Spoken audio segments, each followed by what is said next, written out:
You are listening to last month's Patreon Party People podcast, which goes up for free on a 1-month delay.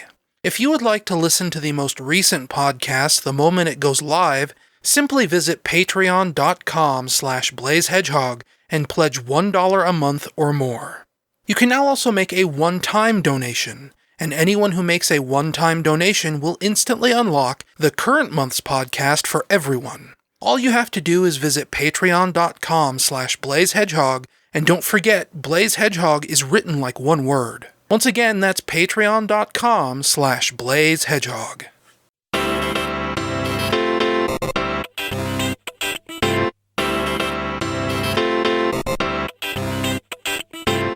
Hello and welcome to the May 17th edition of the Patreon Party People podcast. I am, of course, your host, Ryan Bloom. And y'all out there might be noticing just how late this podcast is. We've had some late podcasts in the past, but never quite this late before, and that's for one, genuinely good reason, and that's because later on in this episode, we will have a special guest to discuss Sonic Forces with me. It took a lot of rigmarole and running around to schedule a date to have this guest on the podcast. That is one of the reasons why I've never really had guests on this podcast before, is because of, the organizational scheduling sort of things. I'm used to recording these in the middle of the night by myself, basically, whenever I want, and even then, as we've noted in the past, these podcasts can get pretty late because, I'm terrible at scheduling myself, let alone, figuring out when to bring another person into the fold. So that's why it took so long. And, it was Mother's Day. There was other things that ended up sort of getting in the way of scheduling around when we were going to actually get on the microphone together and talk about Sonic Forces. But that is a subject for later in the podcast. We have other things to talk about here up top at the start. So without further ado, let's get into those. Top of the list here, if any of you bought a shirt, specific shirts actually, we'll say if you bought a Hedgehogs in Space shirt, or a shirt or a print or something with that Sonic Boom Blue Arms artwork of mine, congratulations, those are now collector's items. They have been removed from Redbubble through a DMCA copyright claim by Sega. That's kind of a bummer, but again, I don't necessarily blame them for taking that stuff down. I considered it kind of a legal gray area. I usually try and stay within, I try and do things by the books, let's say. I do not try and pull the wool over on anyone's eyes. I don't try and knowingly commit copyright infringement, though that's a fuzzy area in itself. But I had shirts up, things like that. You should know this if you've been around long enough. I've promoted these shirts before. I've done videos where I've drawn the artwork for the shirts, things like that. I considered it, like I said before, a legal gray area to have this artwork up for sale, because you think about conventions and Comic-Con.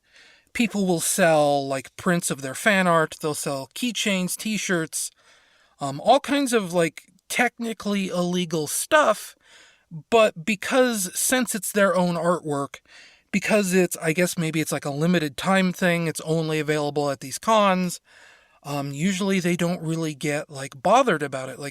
None of the copyright holders come after them for it. And, that's weird, but, again, at the same time, it's fine. And then you have websites like Shark Robot, the Yeti, who do these pop culture mashup shirts, and I'm pretty sure they don't go through the trouble of licensing the characters they have on their shirts or anything, and they don't get in trouble. So it was one of those things where it's it's my artwork. I have a right to sell my own artwork, I guess, and, I made these shirts on Redbubble, bltn.net/shirts, if you want to check it out. It was just those two images. It was just the Hedgehogs in Space image and just the Blue Arms Sonic Boom image that really ended up getting taken down. So, technically speaking, I probably have like 10, 12 shirts up on Redbubble. This was just 2 of them, so most of my shirts are untouched. It's just the 2 Sonic shirts, and I think that this is probably part of like a larger effort of Sega to not necessarily get the brand under control, but very recently Sega launched their own online store sometime last year, probably within like the last 6 months. They opened shop.sega.com, where they sell their own Sonic the Hedgehog shirts and like weird things like Sega Genesis cartridges that are like soap, pins, notebooks, things like that, like almost like school supplies. So I think it was probably someone related to the shop.sega.com internet portal, if you want to say it, that probably went through and issued like a whole mass of takedowns to all kinds of different people who had shirts like this up. Like, I wasn't the only person that was hit by this. I was, one of many. I have a friend that'll be on later in the podcast here who had a shirt up that was just plain text that said original character do not steal. And that's sort of a phrase commonly tied to like Sonic OCs, right? And they got a takedown notice from Sega about it. So they are just sort of sweeping through the internet and saying, hey, you're not allowed to sell these anymore. And personally speaking, I'm willing to respect their wishes. If they don't want me selling a Hedgehogs in Space shirt, then I'm not going to sell a Hedgehogs in Space shirt. Like I said earlier, those 2 things are now collector's items if you have them. I know there's probably at least one person listening to this podcast that has one of those 2 items, or maybe even both. So, congratulations. In, again, a little bit more downer news, I got kicked out of my YouTube network. For those of you who don't know, like, the whole ins and outs of all this, it used to be 5 or 6 years ago, the only way to make money on YouTube was to sign up with a channel network. Someone like, first they started out as the Game Station, then they became Polaris, and now they're Maker, they're partnered with Disney, that's a channel network. Screenwave Media, I think like Jukin. Some publications like Kotaku have their own channel network on YouTube. I was signed up with a channel network called Full Screen Entertainment. And I signed up with them probably around 2010, maybe like 2011. It was definitely, 6, 7, 8 years ago at this point. I'd been with them for a really long time. And out of the blue, at the start of this month, actually, the start of May, I got an email from YouTube, not from Full Screen, but from YouTube itself, saying Full Screen had been disconnected from my YouTube account. And I ended up going through Full Screen's tech support, and they kind of gave me the runaround a little bit.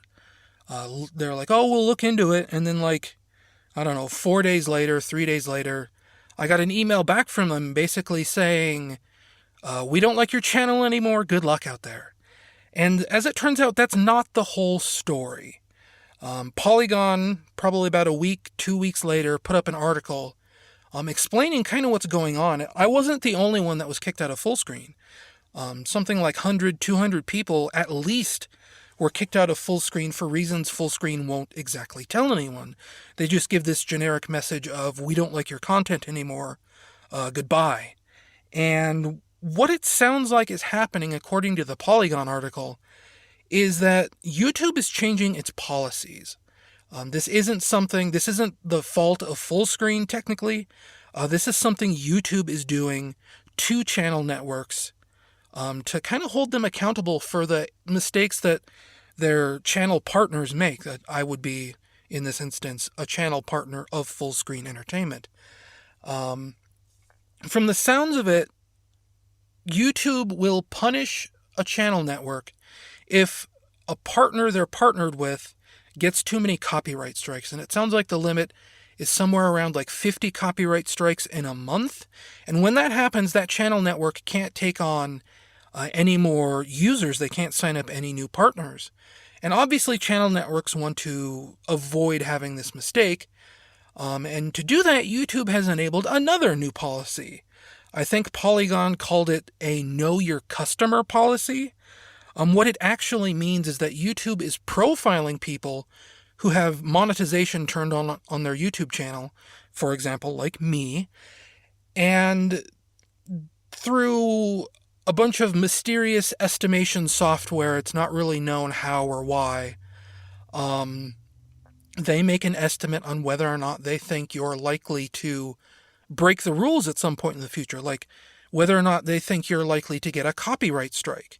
And if YouTube thinks you're likely to get a copyright strike, it sounds like they'll actually notify your channel network and warn them that you're a dangerous person and need to be dropped. So apparently YouTube thinks I am a dangerous person, that my channel is not worth monetizing.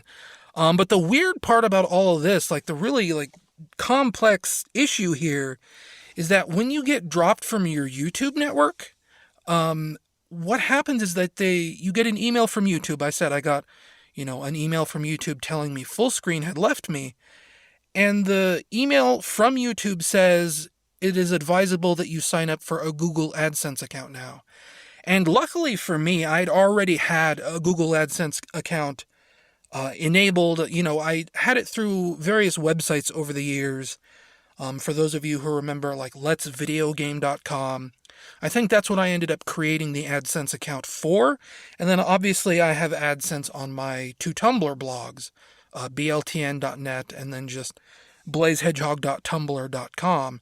And there's like a whole complex thing. If you don't see ads on those websites, it's not really my fault. It's some weird thing with Tumblr. It's a complicated sort of thing that I don't know if I can even sort it out to run ads on my blogs anymore. But the short story of this is that I already had AdSense. I already had it connected to my YouTube account just so that, I'd get AdSense analytics. Sorry, that's kind of a hard word to say. I'd get YouTube analytics through my AdSense account. So, when Fullscreen dumped me, my AdSense account just automatically took over. And that's the weird thing here, right? Is if YouTube's sending all these warnings out to channel networks, telling them to dump people from their network to say, this person is dangerous, get rid of them. What YouTube is really doing in a weird roundabout way is just forcing a lot of people to sign up for AdSense, because YouTube will punish channel networks for having dangerous people.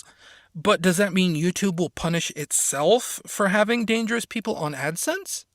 I mean, I suppose, if there's just a dangerous person, then they could just revoke their AdSense access entirely, but to date, that hasn't really happened for me. It's just a super weird situation. And, you think about them considering me, a dangerous person. They think I'm the sort of person who will be likely to commit a copyright strike in the future. And, that is such a ridiculous proposition to suggest, because my channel is the cleanest channel. You should know this. If most of you probably subscribe to me out there, if you're listening to this right now, I don't swear. I don't really show very many violent video games. I don't talk about politics. I don't talk about controversial issues. I'm about as squeaky clean as you can get. I'm certainly a lot more squeaky clean than, let's say, the Game Grumps or Two Best Friends Play or Markiplier even. Definitely more squeaky clean than PewDiePie, though, PewDiePie is complaining about having all kinds of problems of his own lately. But it is so weird to think that YouTube considers me dangerous. I don't even know how to process that, It doesn't make any sense to me. My YouTube channel has had a copyright strike in the past. We're talking 10 years ago. It had one copyright strike because I'd uploaded a Sonic X video that I'd made.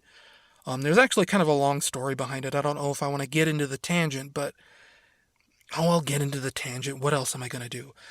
It was a video I created. Gosh, it was for a forum, a website forum, the Moogle Cavern. It was a video when the Sonic X dub came out, and everybody hated the Sonic X dub because they not only did everyone have this violent reaction to all the new voices, as people tend to do when you change, entire voice acting casts on a whim like that, but 4Kids also changed the entire soundtrack to Sonic X. And there was like a conversation I was having with someone else about how important music was to a scene and how, I guess, bad Sonic X's the dubs of like soundtrack was, because it genuinely was like terrible. It was really like cheap sounding and just it didn't really fit the show at all. It actively, probably kind of ruined that show. Like, I'm not out here saying Sonic X was like this masterpiece or anything like that, but I didn't mind it. I kind of liked it, but I saw it in Japanese with the original soundtrack, so And what I'd done with this clip of Sonic X is I'd gone through, it was like a 2 or 3 minute scene, and I'd replaced all the music with something else, and then I'd recut the scene to fit the music. It was kind of like one of the earliest, like, serious video editing projects I'd ever done, At this point, I was starting to sort of get into video editing a little bit here and there, and this Sonic X clip was like the first time I really buckled down and tried to edit a scene, if that makes any sense. And it was really complex to do it too. I wasn't using like Adobe Premiere or anything like that. I cut this together using Virtual Dub. And to do that in Virtual Dub was incredibly complex. I basically had the audio open in another window. I'd check the time code on the audio for the music, and then I'd tab back over to Virtual Dub, and then find the time code in Virtual Dub, and then cut the scene that way. It was an incredibly long and complex process that, I probably didn't need to do it that way, but that's all I had at the time, was this, weird roundabout manual way of editing videos. And I uploaded that video to my YouTube channel way back in like 2005.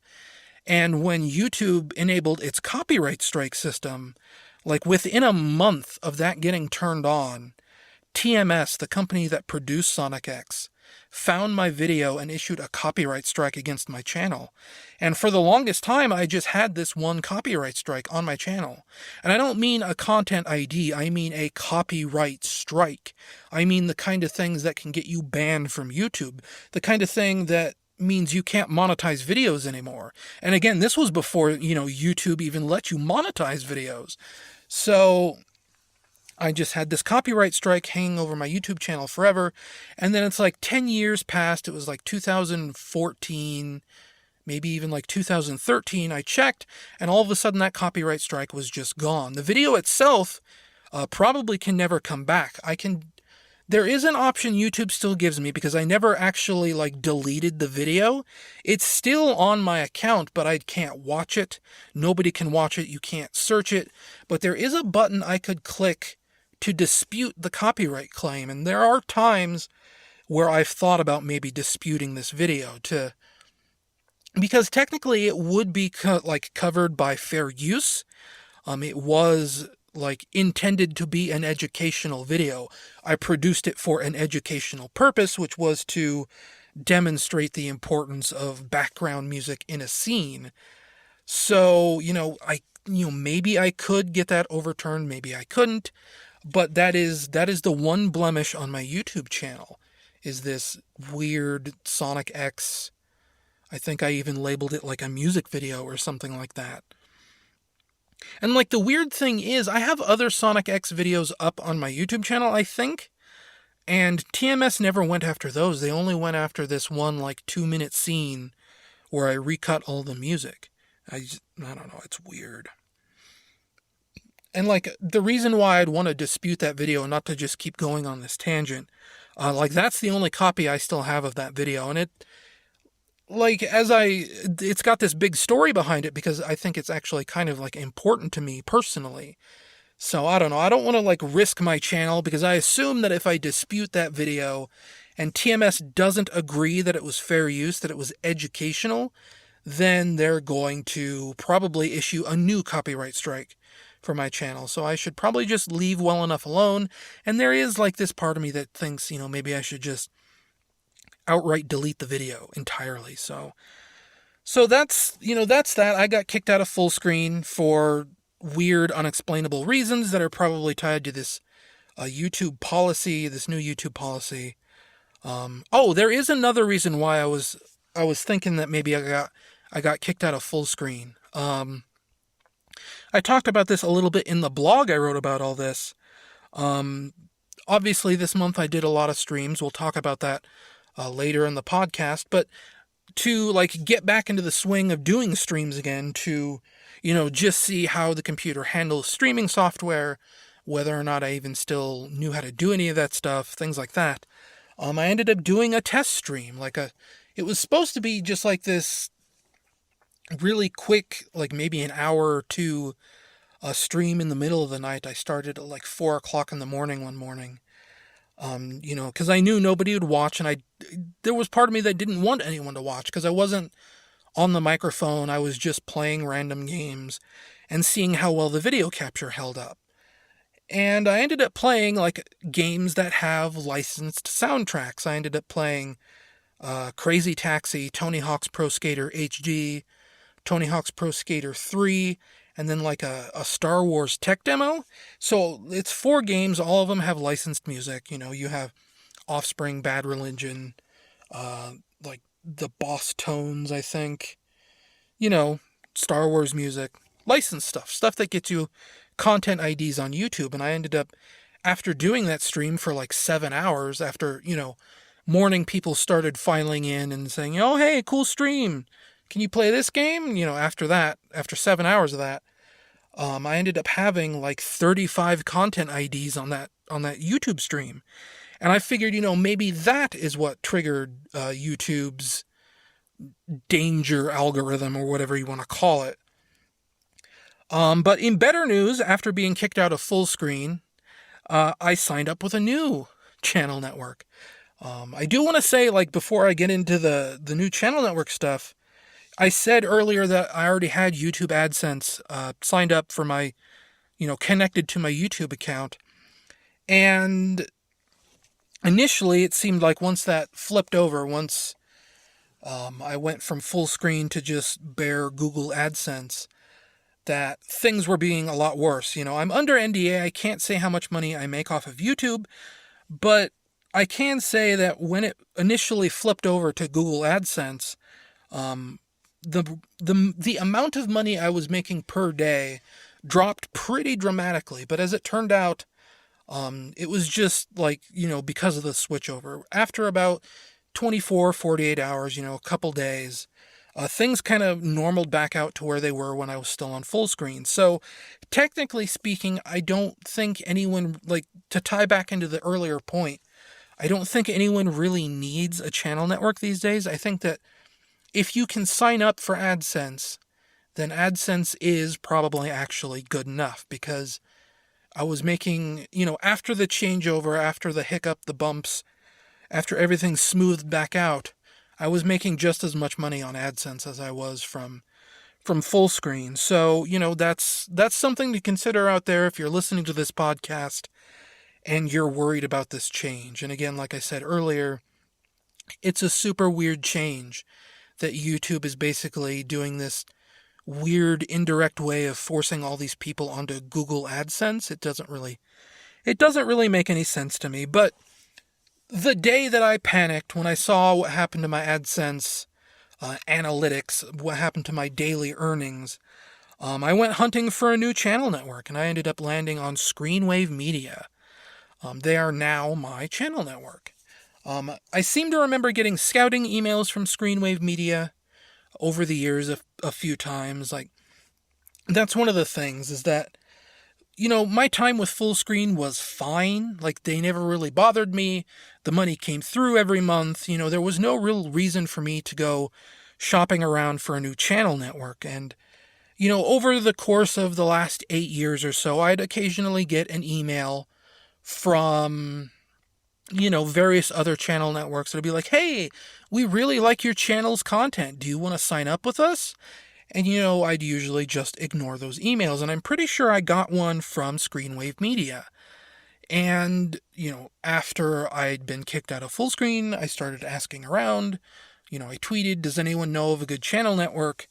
And a few people said, Screenwave Media seems all right.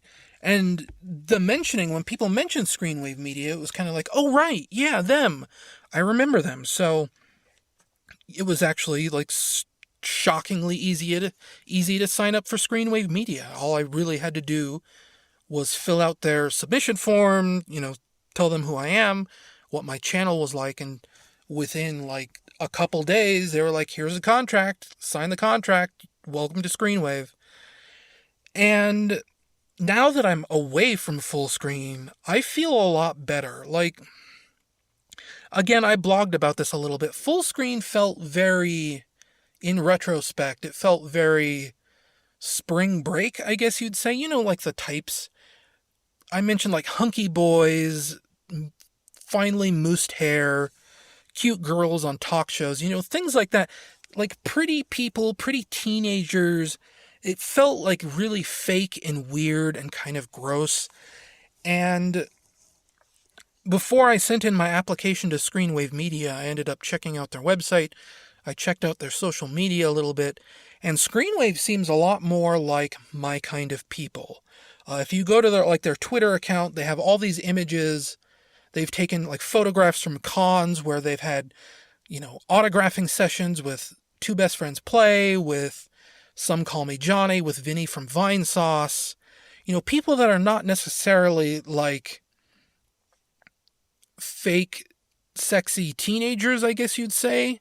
Like, I struggle to find the right way to describe the kinds of weird, fake, plasticky people that are on full screen. And I guess all those words there are probably about as good as it's going to get. And Screenwave Media seems a lot more like I said, like my people. I think I did a little bit of research. I think Screenwave was founded by one of the people who runs Cinemassacre, the angry video game nerd parent company. I think he founded Screenwave Media, and it feels a lot more like I've said like 4 times now, like my kind of people. So I think I'll be better at Screenwave Media, assuming that, you know, this YouTube know your customer policy doesn't get me in trouble with Screenwave, because apparently I'm too hot to handle. Earlier I mentioned this was a big stream month. I streamed Sonic Mania and Sonic Forces, both of which are archived on my YouTube channel for your viewing convenience.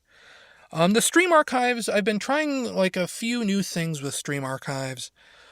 Each one now is broken into 1-hour chunks to make them a little bit more easily digestible for those of you out there. Some of you out there have like requested that I break my stream archives up into smaller chunks like this, so I'm doing what you asked me to, basically. Like, those of you out there wanted smaller chunks, and now you're getting smaller chunks. I know that YouTube will try and save your position on long videos, but some people do like just smaller chunks. So I've been doing that. Only the first episodes of each stream archive are public. You can find, you know, further episodes beyond that through like end screens, and I link them in cards.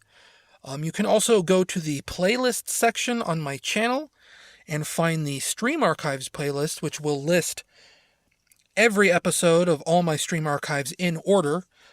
So like there's 5 videos for the Sonic Forces stream. I think there's 3 or 4 videos for the Sonic Mania stream. All of those are listed in the Stream Archives playlist. The individual videos are hidden from public viewing, but you can always just go to that playlist if you want to find them. If anyone out there thinks it would be worth it for me to register a second channel, I'd love to be convinced of that. Well, I wouldn't love to be convinced of that. I do like having everything all in one place, but I do know that it can make my channel a little bit cluttered. It can make things like that a little bit harder to find. So if anyone has like a reasonable argument as to why I should have a second channel like exclusively dedicated to stream archives, I'd love to hear it. But I worry that like a stream archives channel wouldn't get as much viewership as it would being on my main channel, that it would be harder to monetize those stream archives because that would be an unknown channel and you have to hit like, you know, certain viewership thresholds every month to monetize channels now. That was another like weird change YouTube made a couple months ago. So I think like I want to keep them on my main channel just for my own convenience sake, so that, you know, I can easily have them viewable alongside all my other videos, even if you have to kind of go digging for them a little bit. So I don't know. Let me know what you think about a second channel for stream archives, or if you like the 1 hour format, if you want the entire stream archive to be publicly listed, I'll do that. I don't like flooding my channel like that, but if that's what you guys want, then obviously I am at your mercy. So, just tell me about stream archives. What do you think about stream archives? How should I handle my stream archives? Stream archive, stream archive, stream archive. Something else I've just started doing this month is community captions are turned on across my entire YouTube channel right now. I had someone request to translate one of my videos into German recently, which required me to go into my YouTube settings and enable community contributions so that he could translate my subtitles into German. And when I did that, I figured, well, why not just turn it on for my entire channel? So now every channel on my YouTube channel, every video on my YouTube channel, has community contributions turned on. And what this means is that if you find a video that doesn't have subtitles or like closed captioning, you can add closed captioning yourself. There's a way that you can go into YouTube settings on that specific video to add captions where there aren't usually captions. You can also go in and add, like this other person did, go in and translate my existing subtitle captions into another language if you so choose. And there's a whole verification process that goes through. I have to see the captions and approve them before they will go live on the channel. But that's a possibility now. If you find something of mine that doesn't have captions and you think it should have captions, then by all means go nuts. I know a lot of my stream archives don't have captions.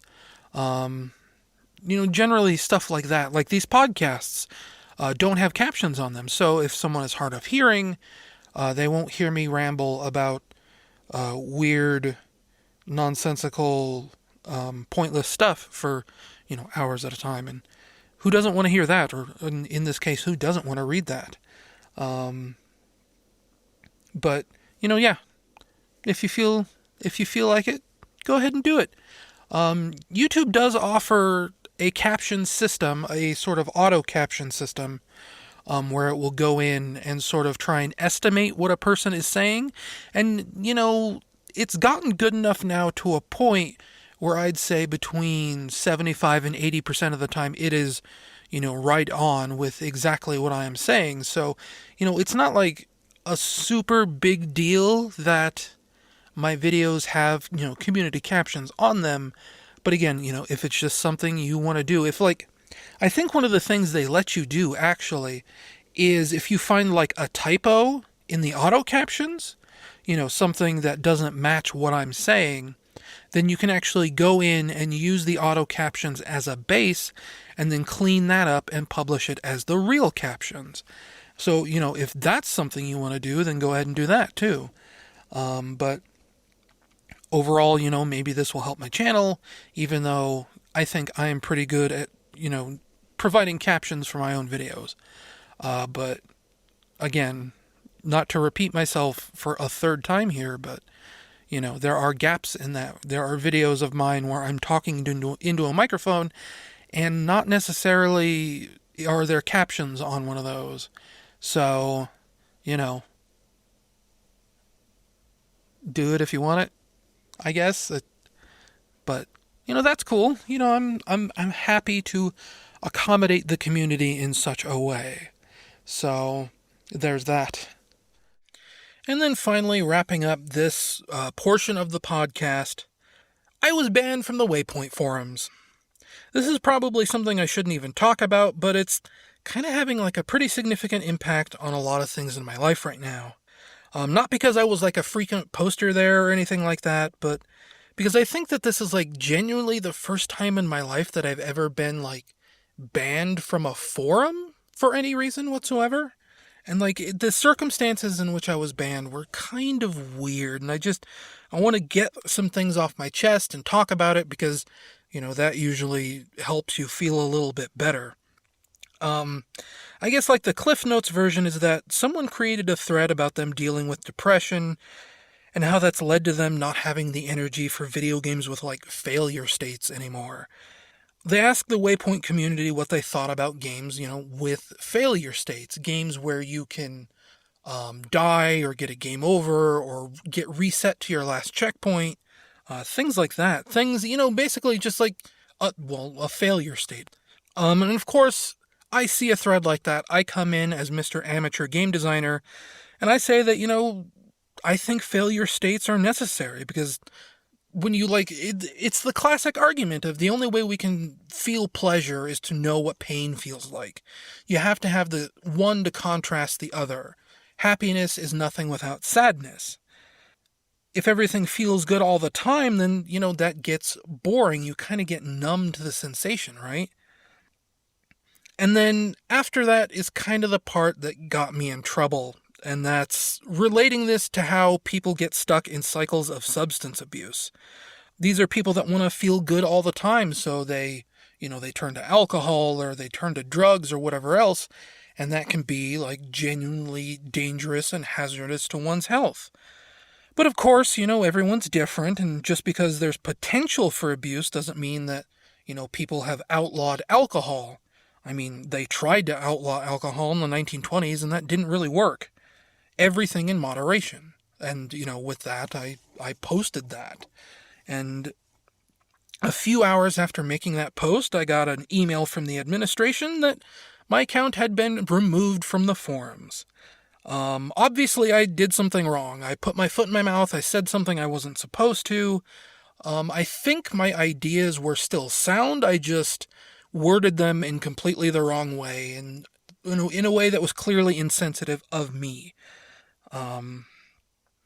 It was a bad idea to talk to a person about depression, about the potential for substance abuse. Like that's hindsight. Like you look back and you go, oh wow, I shouldn't have said that. That was like a dumb idea. But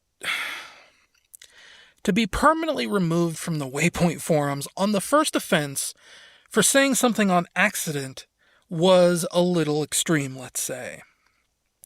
Even worse, I was told that I was banned for breaking rules 1 and 2, but if you click on their rules thread on the forum, it loads a blank page. I couldn't actually check and see what rules 1 or 2 actually was. It wasn't until I'd shut down my computer, shut down my computer, closed the browser, reopened it, restarted everything, that when you're logged out on the Waypoint forums, it gives you a pop-up that clearly outlines the rules. That was the only way I could see the rules. Actually using the rules thread was impossible. And when I ended up reading the rules 1 and 2 deal with attacking other users and harassment. And, I don't think I was not intentionally attacking another person. I was just being an idiot. Obviously, I was not being malicious in what I was trying to say. And in the context of that, I ended up going on the Waypoint Discord, tracking down the moderator who had banned me, and sort of explained my situation to him. And in the process of doing so, I found out that, the rules on the Waypoint Discord are actually different from the rules on the Waypoint forum. Obviously, I had been banned from the forums without having any warning. This was my first, and as far as I know, only offense, and they just completely removed my account. But if you go on the Waypoint Discord, they actually have a warning system. If you step out of line, they'll actually tell you, hey, knock it off. And then only after you ignore their warnings do you get banned. Obviously, that is not a system that is in place on the forums. After explaining my situation to the moderator, he contacted the rest of the moderation staff, and they agreed that maybe they were a little too harsh, and reduced my suspension from forever down to 1 month. I was also given a very stern warning about what I'd said, about how what I'd said was unacceptable and ableist, ending with a cheery, "We hope to see you on the Discord and the forums in the future." And to be honest, they probably won't. I think this experience has ruined me on that site. And I don't just mean the forums either. I mean, like, this has sort of colored my perception of all of Waypoint. Like, everything they do, all the articles they publish, all the videos they publish. Like, what I did was an accident. I made a mistake. That much is obvious. I'm not going to, like, contest that. I'm not going to say that, you know, I should have said that to that person because I shouldn't have. I think I made some good points in my reply and I took it a little bit too far, but that was completely unintentional. That was not, I wasn't trying to hurt anyone. And, like, I would have, if all you'd have done was slap me on the wrist, I would have gotten the message. I would have apologized. I would have said, whoa, yeah, you're right. I shouldn't have said that. Instead, what I heard was the clicks on the triggers of the firing squad. That's all the warning I got. I was just, boom, one mistake and you're done. And not only are you done, but you're done forever. You're never coming back. You had an accident. You made a mistake. And that is a little nuts. Even reducing my suspension to 1 month is a little extreme. Like, if I ever make another post there, I will be in constant fear of tripping over my own words and getting misunderstood again. They treated me like someone I'm not, and that'll stick with me forever. This whole incident is like one big panic attack for my inability to talk to people anymore. Like I've mentioned it in the past about the entire reason I started this podcast, and it's so that I don't act like such a deer in the headlights when people ask me like I can't even talk. So I don't act like such a deer in the headlights when people ask me my opinions about something, especially like through the spoken word. And here I gave my opinion on something, articulated it the wrong way by accident, and I got destroyed for it. If the suspension had been reduced to like a week, maybe 2, you know, that'd bother me a lot less. But a month is a really long time. And to be told, like, I hope you use this time to consider what you've done on top of that. Like, yeah, thanks. I'll be sure to twist my own knife and lay in bed awake at night, thinking about what an awful person I am for letting an accident like this happen. So, that's something for you folks out there to think about if you ever, like, think about registering or posting on the Waypoint forums. Anyway, I think that's about enough of that. I think it's time for us to take a break. When we come back, maybe we'll have a guest for the second half of this podcast. A friend of mine wants to talk at me about Sonic Forces, and I told him, okay. That's the long and short of it. You know, obviously I stream these games, so we're gonna talk about them a little bit when we come back after the music. So stay tuned for that, I guess.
And we're back, and I'm with a guest, longtime friend, patron, Setsune. Hey, how's it going?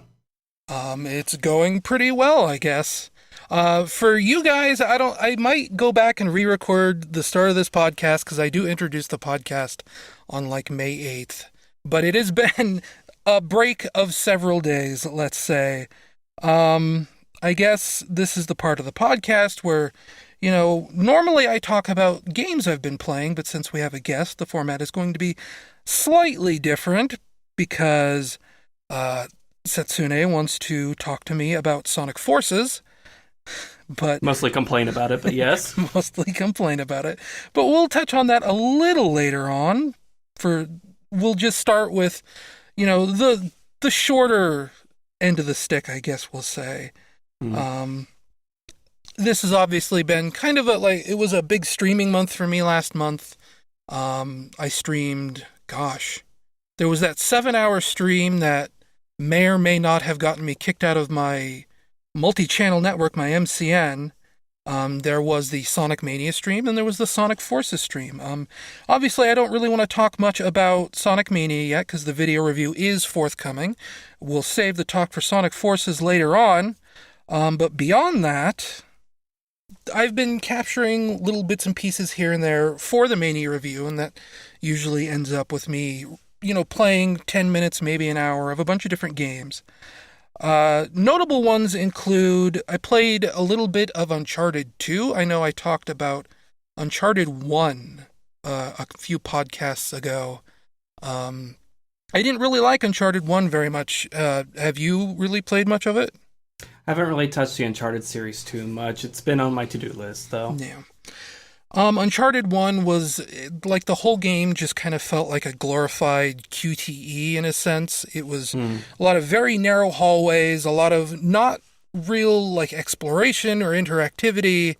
It was mainly just run from corridor to corridor, shooting bullet sponge bad guys and watching cutscenes.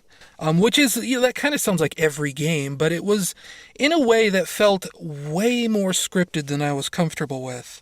But Uncharted 2 is the one that everybody always kind of celebrates as the best game in this series. And, now that I've played probably about an hour or two of it, I can definitely see why. It's just enough where they pull back on the scripting just a little bit, where it's oh, this is actually a video game now. This is something where it feels like I'm exploring environments naturally. It feels like, areas are a lot more wide open. You're not just jumping from bright rock to bright rock, right? Right, yeah. I guess the big, selling point of this game was this E3 demo where you're in, I forget what the place is called now. I think it's somewhere in the Middle East. And instead of just jumping from bright rock to bright rock, you actually have to figure your way out, how you get up this structure. And there's all this, you have to climb up street lights and jump over, signposts and move your way through burning buildings, and it feels just a lot more natural and a lot more fun because you're not so on a leash. Or maybe they just make you think you're not on a leash with good direction. Yeah, that's the thing, right? It's just a better, more well-directed game overall. Even though, if I really stop and think about it, it's not super different from Uncharted 1, but it's just different enough to where, it is a significantly better game, and I really want to go back to it, as soon as I'm not, being crushed by video review crunch time, let's say. Right. Are you one of the people that would suggest skipping Uncharted 1 and just going straight to Uncharted 2? At this point, I would definitely say so, because Uncharted 1, even if you wanted to see the story in Uncharted 1, and that's kind of the only thing that game, I think, has going for it, there's not really much to even say about the plotline for the first game. It's the most basic Indiana Jones in a modern-day setting sort of thing you can imagine. You can't even say, you gotta understand the character development and the motivations and all this. No. They're cardboard cutout characters who are, 100% pedal to the metal on their stereotypes. So basically, as long as you understand the archetype, you're set to go for Uncharted 2. Yeah, basically. Nathan Drake is Indiana Jones. He has a salty sidekick by the name of Sully. There's a love interest called Elena. They hunt for treasure, and Nate and Sully are kind of like almost like Han Solo type thief guys. Like Hmm. they smuggle things, but they're fun and wacky and whimsical about it. That's it. Well, Um, I also played DMC Devil May Cry, the much loved spin-off online. spin-off slash reboot from Ninja Theory. I played, gosh, probably about 3 hours of that game because there was something I might reference about it in the Mania review, and that is not a good game in any sense of the word. Not really. Like, I don't. That's harsh. That's really harsh. Hmm. It has nice animation. It has like beautiful graphics, but the the big thing about Devil May Cry, and of course, by extension, like Bayonetta, is the like combo system, combat depth thing, where you buy moves, you upgrade moves, you get new weapons, things like that, and it kind of you get like this really robust combat system out of it. Hmm. And this game, Ninja Theory is good at graphics and motion capture. They are not. I don't. Like, it's such a hard thing to even talk about. Uh, the main problem I have with the game is that there's like no depth to the combat anymore. It really feels like they traded combat depth for combat complexity. Hmm. So, from what I remember from Devil May Cry 3, it's been a long time since I played that.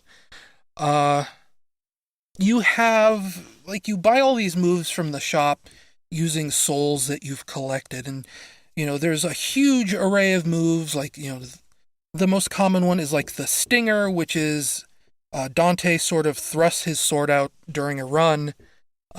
They got rid of, like, a lot of those moves. Or they And they didn't. didn't. They They didn't didn't. bring anything to replace them. It. They sort of did, and they sort of didn't. So instead of having like all these different moves for all of your different weapons, um, they traded it for like it's. I'm like blanking on how to say any of this, but because it's been 2 weeks since I played this, but Hmm. let me read my notes here. It's the combo system that they really get rid of. So,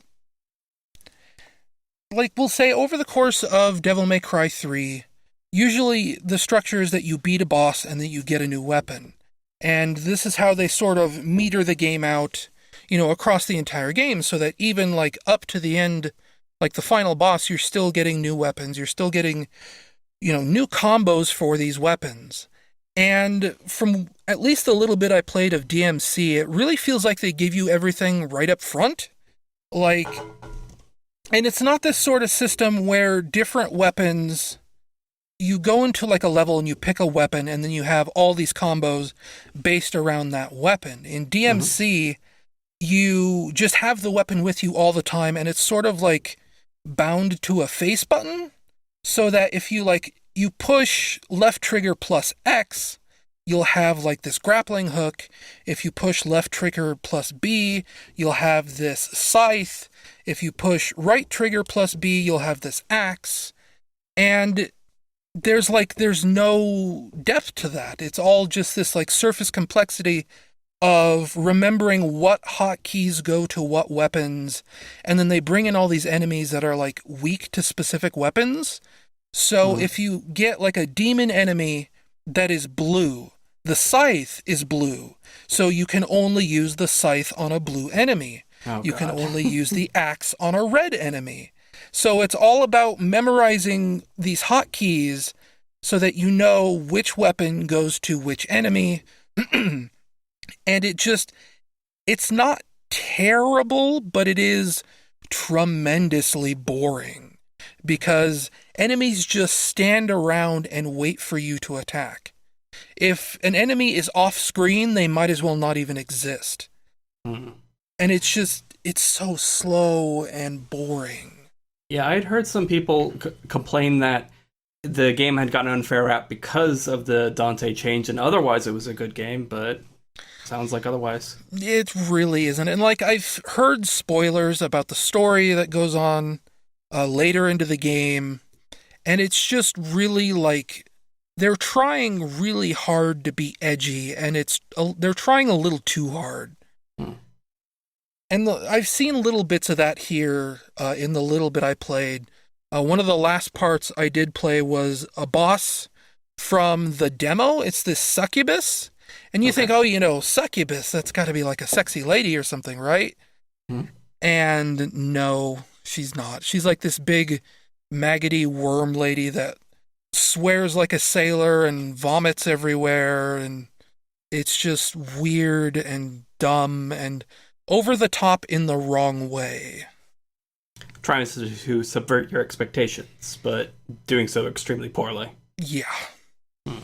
Like a teenager's idea of what is edgy. Like a Cliff Bleszinski game's idea of what is edgy. No, like a David Jaffe game. Oh, yeah, actually. Like, what was his last game? Drawn to Life. Yeah. That's DMC, but with better graphics, let's say. That's not a game I'm ever really going to finish. Like, yeah, just... ugh.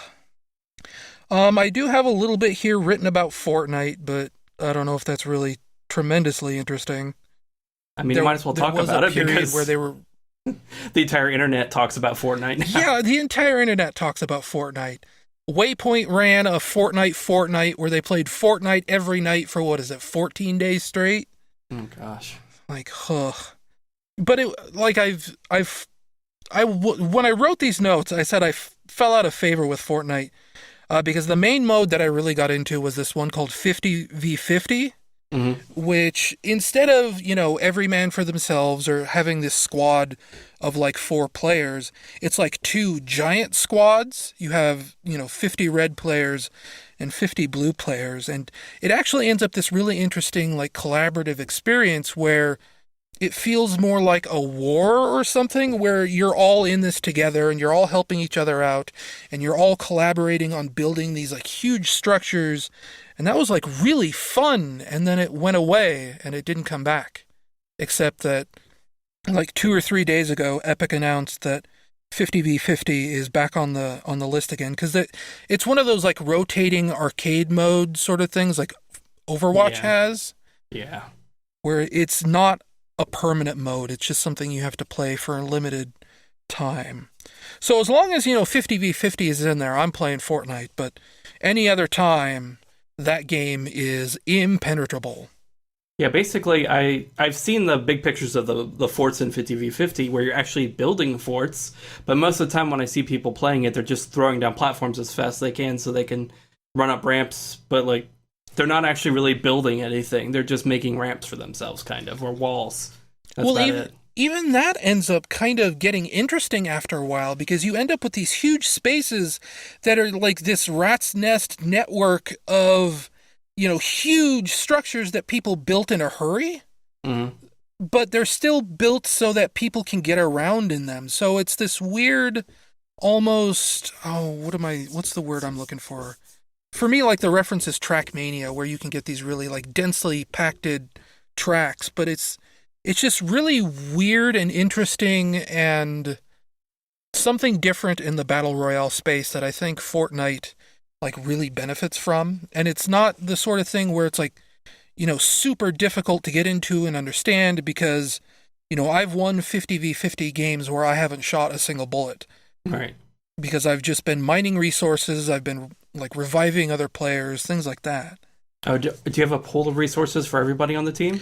Nope, but the one thing they do for 50v50 is when you mine, like, you knock down trees or rocks or whatever, you do get extra resources in 50v50 than you do normally. Oh. So it's actually like really easy to get up to like 999 wood, which is the max. So, that just sort of encourages like this collaborative building sort of mentality that's just super cool to see in action. Like every indie Minecraft shooter that tried to spring up for a while and then but failed miserably at it. Have you played any of the Thanos content they added? I played one match of that, because it's basically just normal Fortnite, but for one, the circle closes in a lot faster, Hmm. and two, like Thanos is super overpowered. Like even What can he do? so, the first thing you do when you pick up the Infinity Gauntlet in Fortnite's Thanos mode, which isn't running anymore, I think they just turned it off like yesterday. Mhm. Uh, when you pick up the Infinity Gauntlet, you shoot way up high in the air, kind of like when you drop the first time. And then it gives you like this whole vantage point of the battlefield so that you can see like, where other players are. And then his attacks from there are he has this melee punch that I think will like kill someone in one hit, but you have to be like really super and close to do that.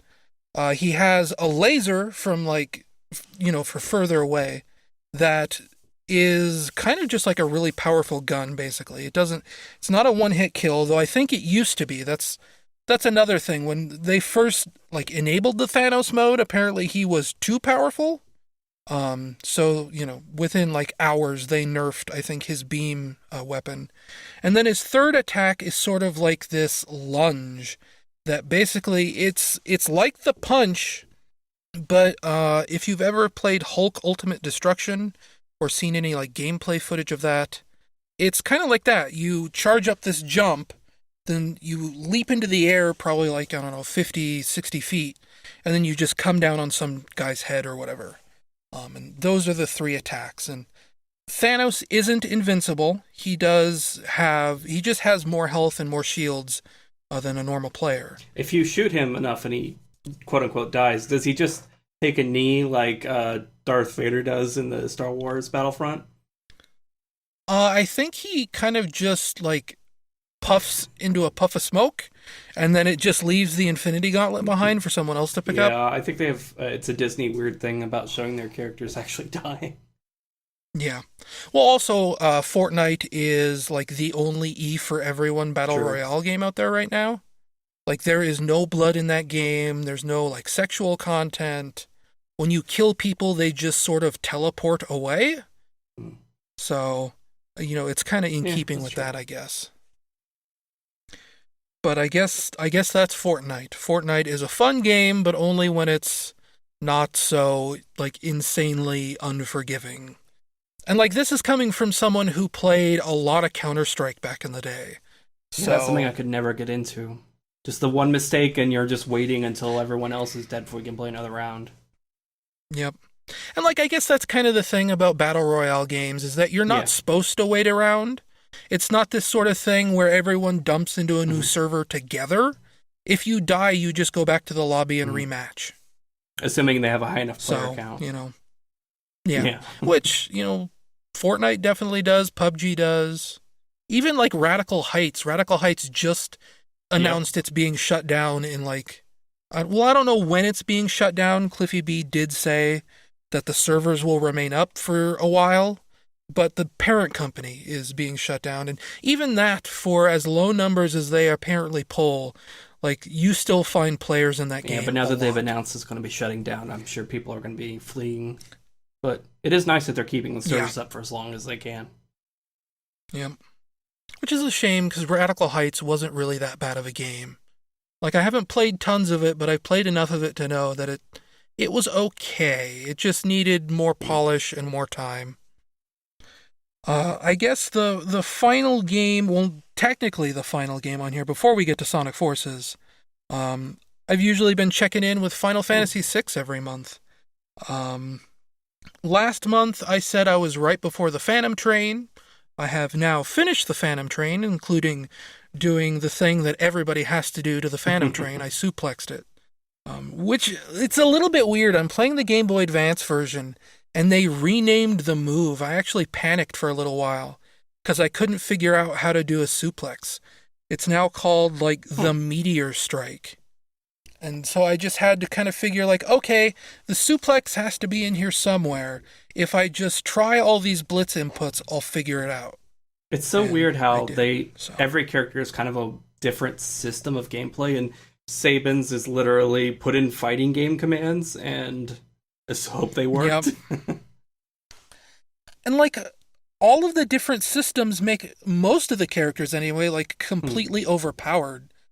Like, Edgar is super overpowered because he hits basically everyone. Sabin hits so hard when you do a blitz input. Cyan, you'd never use Cyan's normal attack. You just use the, like, super basic Bushido every single time because you don't wait. It does tons more I don't damage. even remember which one that is, but yeah. Cyan No, is his the attack. what is it? I don't remember what it's called, but he basically just shoots across the screen with his sword out and he bonks into a Okay. guy. That's it. What is it called? Yeah. It's probably not important. But since, getting past the Phantom Train, I did mention last month that I didn't like how random the Phantom Train was, because you have this whole big plot about, like, this war against Kefka and the Empire and the Emperor, and then you just kind of stumble into this forest with this ghost train, and it feels, like, really out of place. But they do try and contextualize it towards the end, where Cyan sees his wife and kid get on the train. Did you actually? Like, I realized that. Had you actually already seen that bit by the time I mentioned it to you, or was that kind of a spoiler? Well, I mentioned on Twitter. I mentioned the whole thing about him seeing his family. So. I think by that point I'd seen it. So yeah, it's because if it was one of those things where it was a spoiler, I'd probably remember it, and since I don't remember it, then it's probably not a spoiler. And also, spoiler warning, I guess, for people playing listening on at their SNES home. classics. Yep. Oh gosh, yeah, that's right. It's like not even one of those things where it's like, oh, it's an old game, nobody cares. Like the SNES Classic just came out. Yeah, I got a SNES Classic in part because it was on there, and I wanted to give it a serious replay. It's hard because when you've got the games in the emulator, you kind of just want to dork around with them for a couple minutes, and then you're done. Right. Like that's the way it is with any emulator. Like you get into this. Thinking about it now, I guess that's also kind of like with Steam games in some ways. You get into this habit where it's like, oh, I want to try 5 minutes of every single thing. And you end up not really sitting down and focusing on anything. Yeah, Jeff Gersman talked about that a bit. And he does his streams where he kind of cycles through games pretty quickly. So, I mean, even he does it, even though he recognizes it's a problem. So, the way you don't really give those games the time of day they need to actually blossom or become important to you or whatever.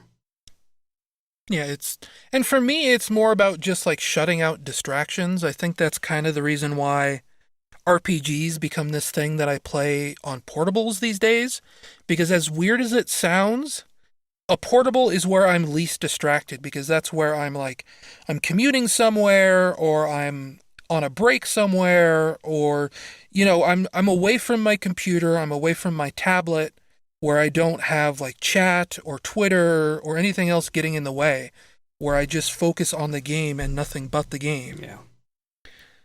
But it also like creates this scenario where I work through games like super, super slowly. Like I've already been playing Final Fantasy VI for 3 months, and I'm maybe 5 hours into the game. I think I played through that game the majority of it, at least in like just a couple days when I first got it. Right, exactly. What else? So I finished the Phantom Train, and I got to the part where you finally get back to Narsh, and all the teams that split up, they all rejoin. And the other part I complained about last month, I think it was last month, maybe it was the month before, there was this scene where the leader of the Returners, Bannon, he asks Terra for help. And he doesn't really explain what he wants her help for. He just says, will you help us? And then it's like everything after that is sort of implied, and nobody really says why they need to go back to Narsh. They never really say what they need Terra for. And I think this is part of like the way I'm playing the game. Maybe I'm not picking up on this because, there's usually like days between sessions for me, so I tend to forget stuff that happened earlier, conversations with NPCs, at this point, that sort of thing. Right. And like at this point, the section at the beginning of the game with Narsh, that happened for me in like March. So it's one of those things where like Bannon says, we got to go back to Narsh. And I'm like, what's in Narsh? Like, obviously the Esper is in Narsh, but what are you going to do once you get there? And now that I'm finally in Narsh, now that, all the characters are back together, now it finally like becomes clear what they're trying to do. And let's see, what does my notes say? Like, obviously, the reason why they want Terra is because Terra, people know Terra can talk to the Esper. And they want to, obviously, that's the key component the game never explained, is that the Esper is still in Narsh. Like, you think that, Terra passes out, that, the Empire couldn't have been that far away. Maybe the Empire took the Esper, and, Terra just washed up somewhere, who knows. But no, the Esper was still in Narsh, and they need Terra to talk to the Esper to try and, like, beseech it to help them or something like that. And now that that's a lot clearer, a lot more about the game is starting to make a little more sense to me.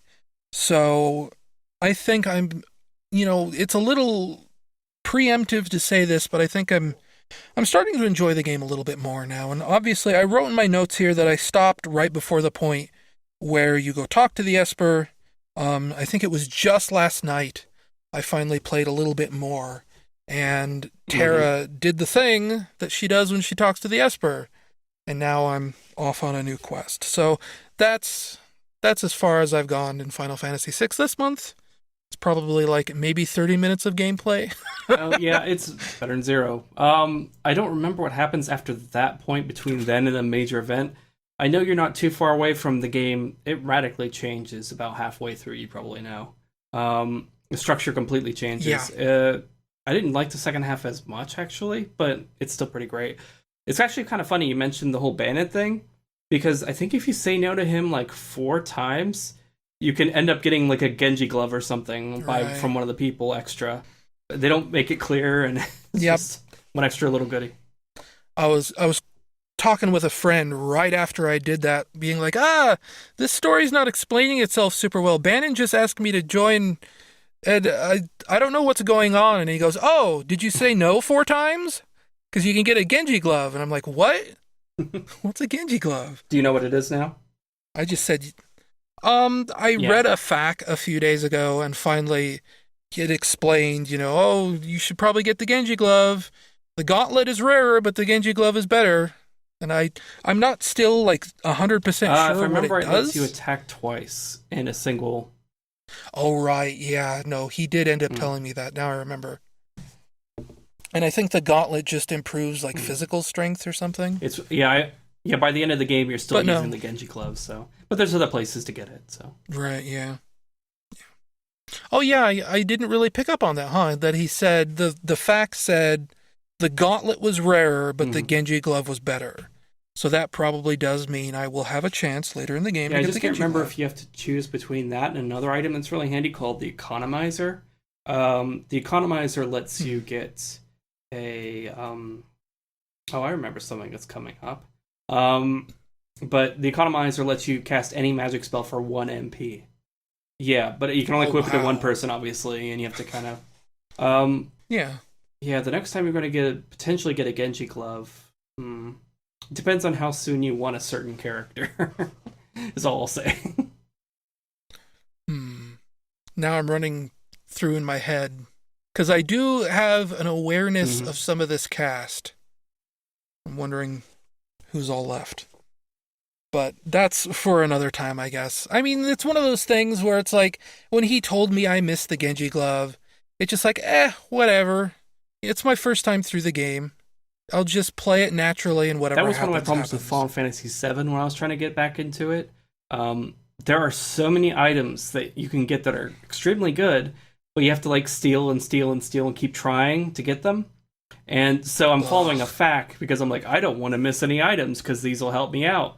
And they will, but like every single stop, it's like stop here and steal for a 1 in 32 chance for this sword, which has slightly better stats. And after a while of doing that, you just get, you're like, I'm not going anywhere. I'm just bored now.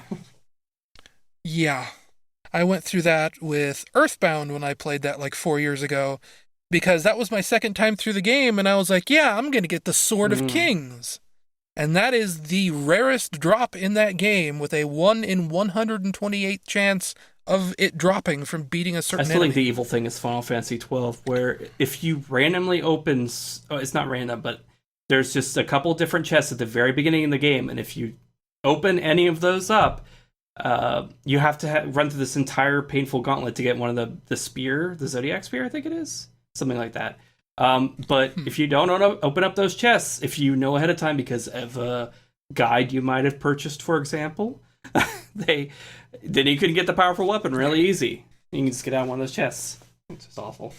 It's kind of like Final Fantasy VI has one of those chests, doesn't it? I don't remember. That's possible, but I don't remember. I know Chrono Trigger has a thing where you open them up in the future and then you open them up in the past. Yeah. Yeah. That's definitely something that happens in Chrono Trigger. But there is another, like I remember skimming through the FAQ for Final Fantasy VI.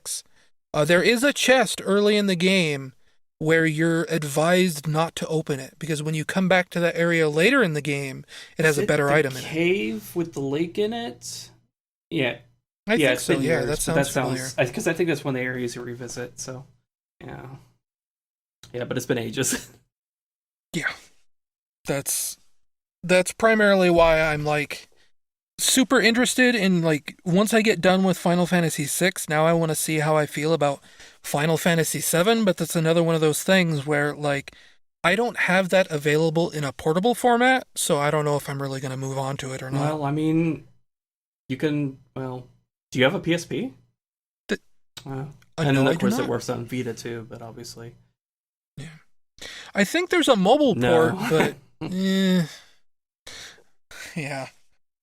The less said about that, the better. Everything I hear about those ports are basically, they're fine. You just have to mod them about 30 times over to get the original soundtrack and get this fixed and that fixed and better character models and all that fun stuff. And that kind of stuff's not even necessarily available on like a tablet or anything. You have to mod the APKs, and that's not as easy. Yeah. So I guess that's about it outside of the big elephant in the room, which is Sonic Forces. Like 1 or 2 games real quick if you'd like me to. Oh, sure, go right ahead. Again, by the way, but if it's okay with you, it's probably just temporary. Yeah, no, we'll ride it out. Basically, the 2 things I've been playing other than Sonic Forces is Luigi's Balloon World, and Never Stop Sneaking. Both on my Switch, because the Switch is really handy to just kind of pick up and mess around with for a couple minutes, and it keeps battery forever. Not forever, but for quite a while. It's not like the Vita. The Vita was really great at actually keeping charged. I'd pick it up like weeks later and it's still charged, which is really nice compared to my 3DS, which is just to me. Oh man, the 3DS is terrible. Even if you turn off Street Pass or whatever, it still just eats up battery like crazy and suspend. Well, even if you turn the system all the way off, it still eats up battery. Yeah, I almost never turn mine off. I just always leave it sitting on the cradle. Actually, my girlfriend has it now, and it's a permanent Animal Crossing machine for her. But the Balloon World, I got everything except for the very last rank.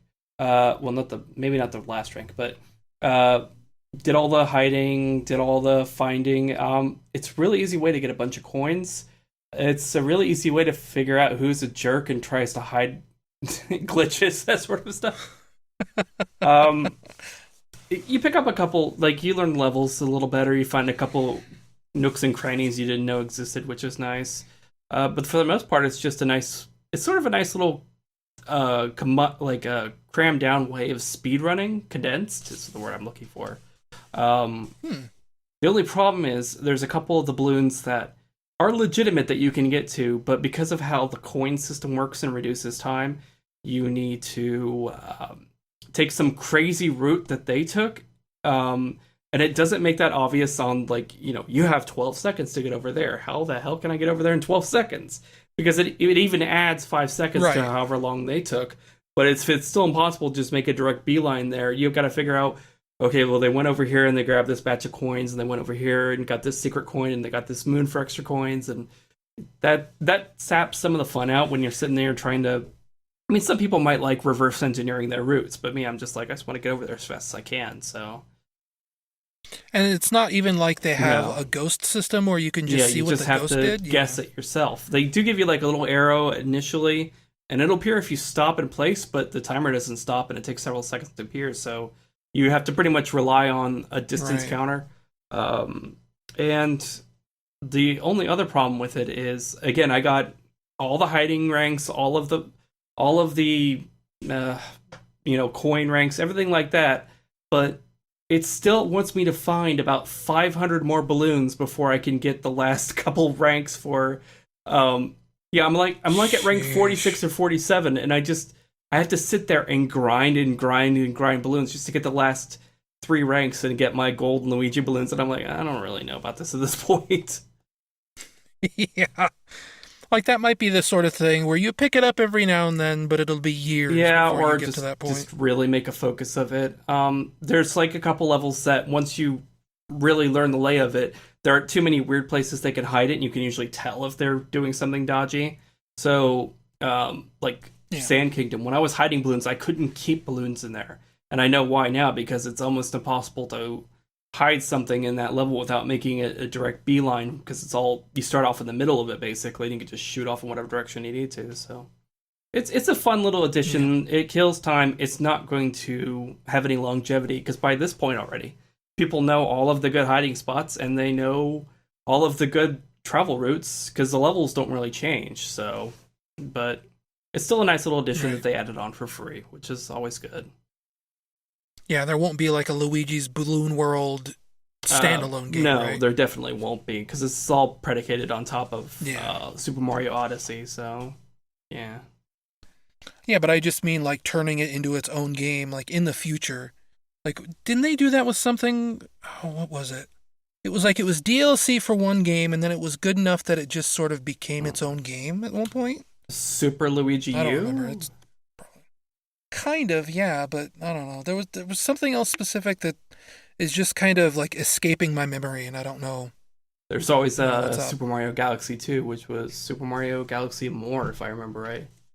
All right, yeah, that I think that's what I'm thinking of. Yeah, that it was just they wanted to try and do a sort of like DLC Hmm. expansion pack sort of thing, and it just turned Yeah, into the its own problem is game. they'd have to either build so many assets just for this game. Probably what they'd have to do is create randomized layouts, and then who's going to buy Yeah, it? It doesn't seem like it'd be a viable product by itself, but it's a nice thing to tack on to an existing platformer game and really get people to learn the levels, right. which is nice. And all the fast movement mechanisms that some people didn't know existed. Like Or rolling. like throwing your hat out, holding it there, rolling at it, hitting it, switching on the side, twirling in the air, throwing your hat again, wall kicking. Yeah, yeah. Wow. Watch a speed run. They get really crazy with the movement tech in that game. It's really great. Like I knew a little bit of that, and I've heard that like a Super Mario Odyssey speedrun in these days Hmm. is under an hour long, but I had no idea that it was getting Oh like yeah, super wild like and the that. best part is the game is really great about enabling movement. Like it's probably the first Mario game, like maybe even beyond Galaxy or whatever. That the movement feels really good. It's really fun to just run around the levels or whatever. The sick thing is he has a roll move, and it moves with physics and everything in the level properly, better than certain other games that have tried roll moves. Yeah, that's what I've heard. That Super Mario Odyssey is maybe the best Sonic Adventure Possibly, game ever yes. released. Down to that frickin' down to New Donk City with the whole normal people walking around, Yeah. and the whole color palette looks exactly like Station Square. Mm-hmm. And the other game I played real quick is Never Stop Sneakin'.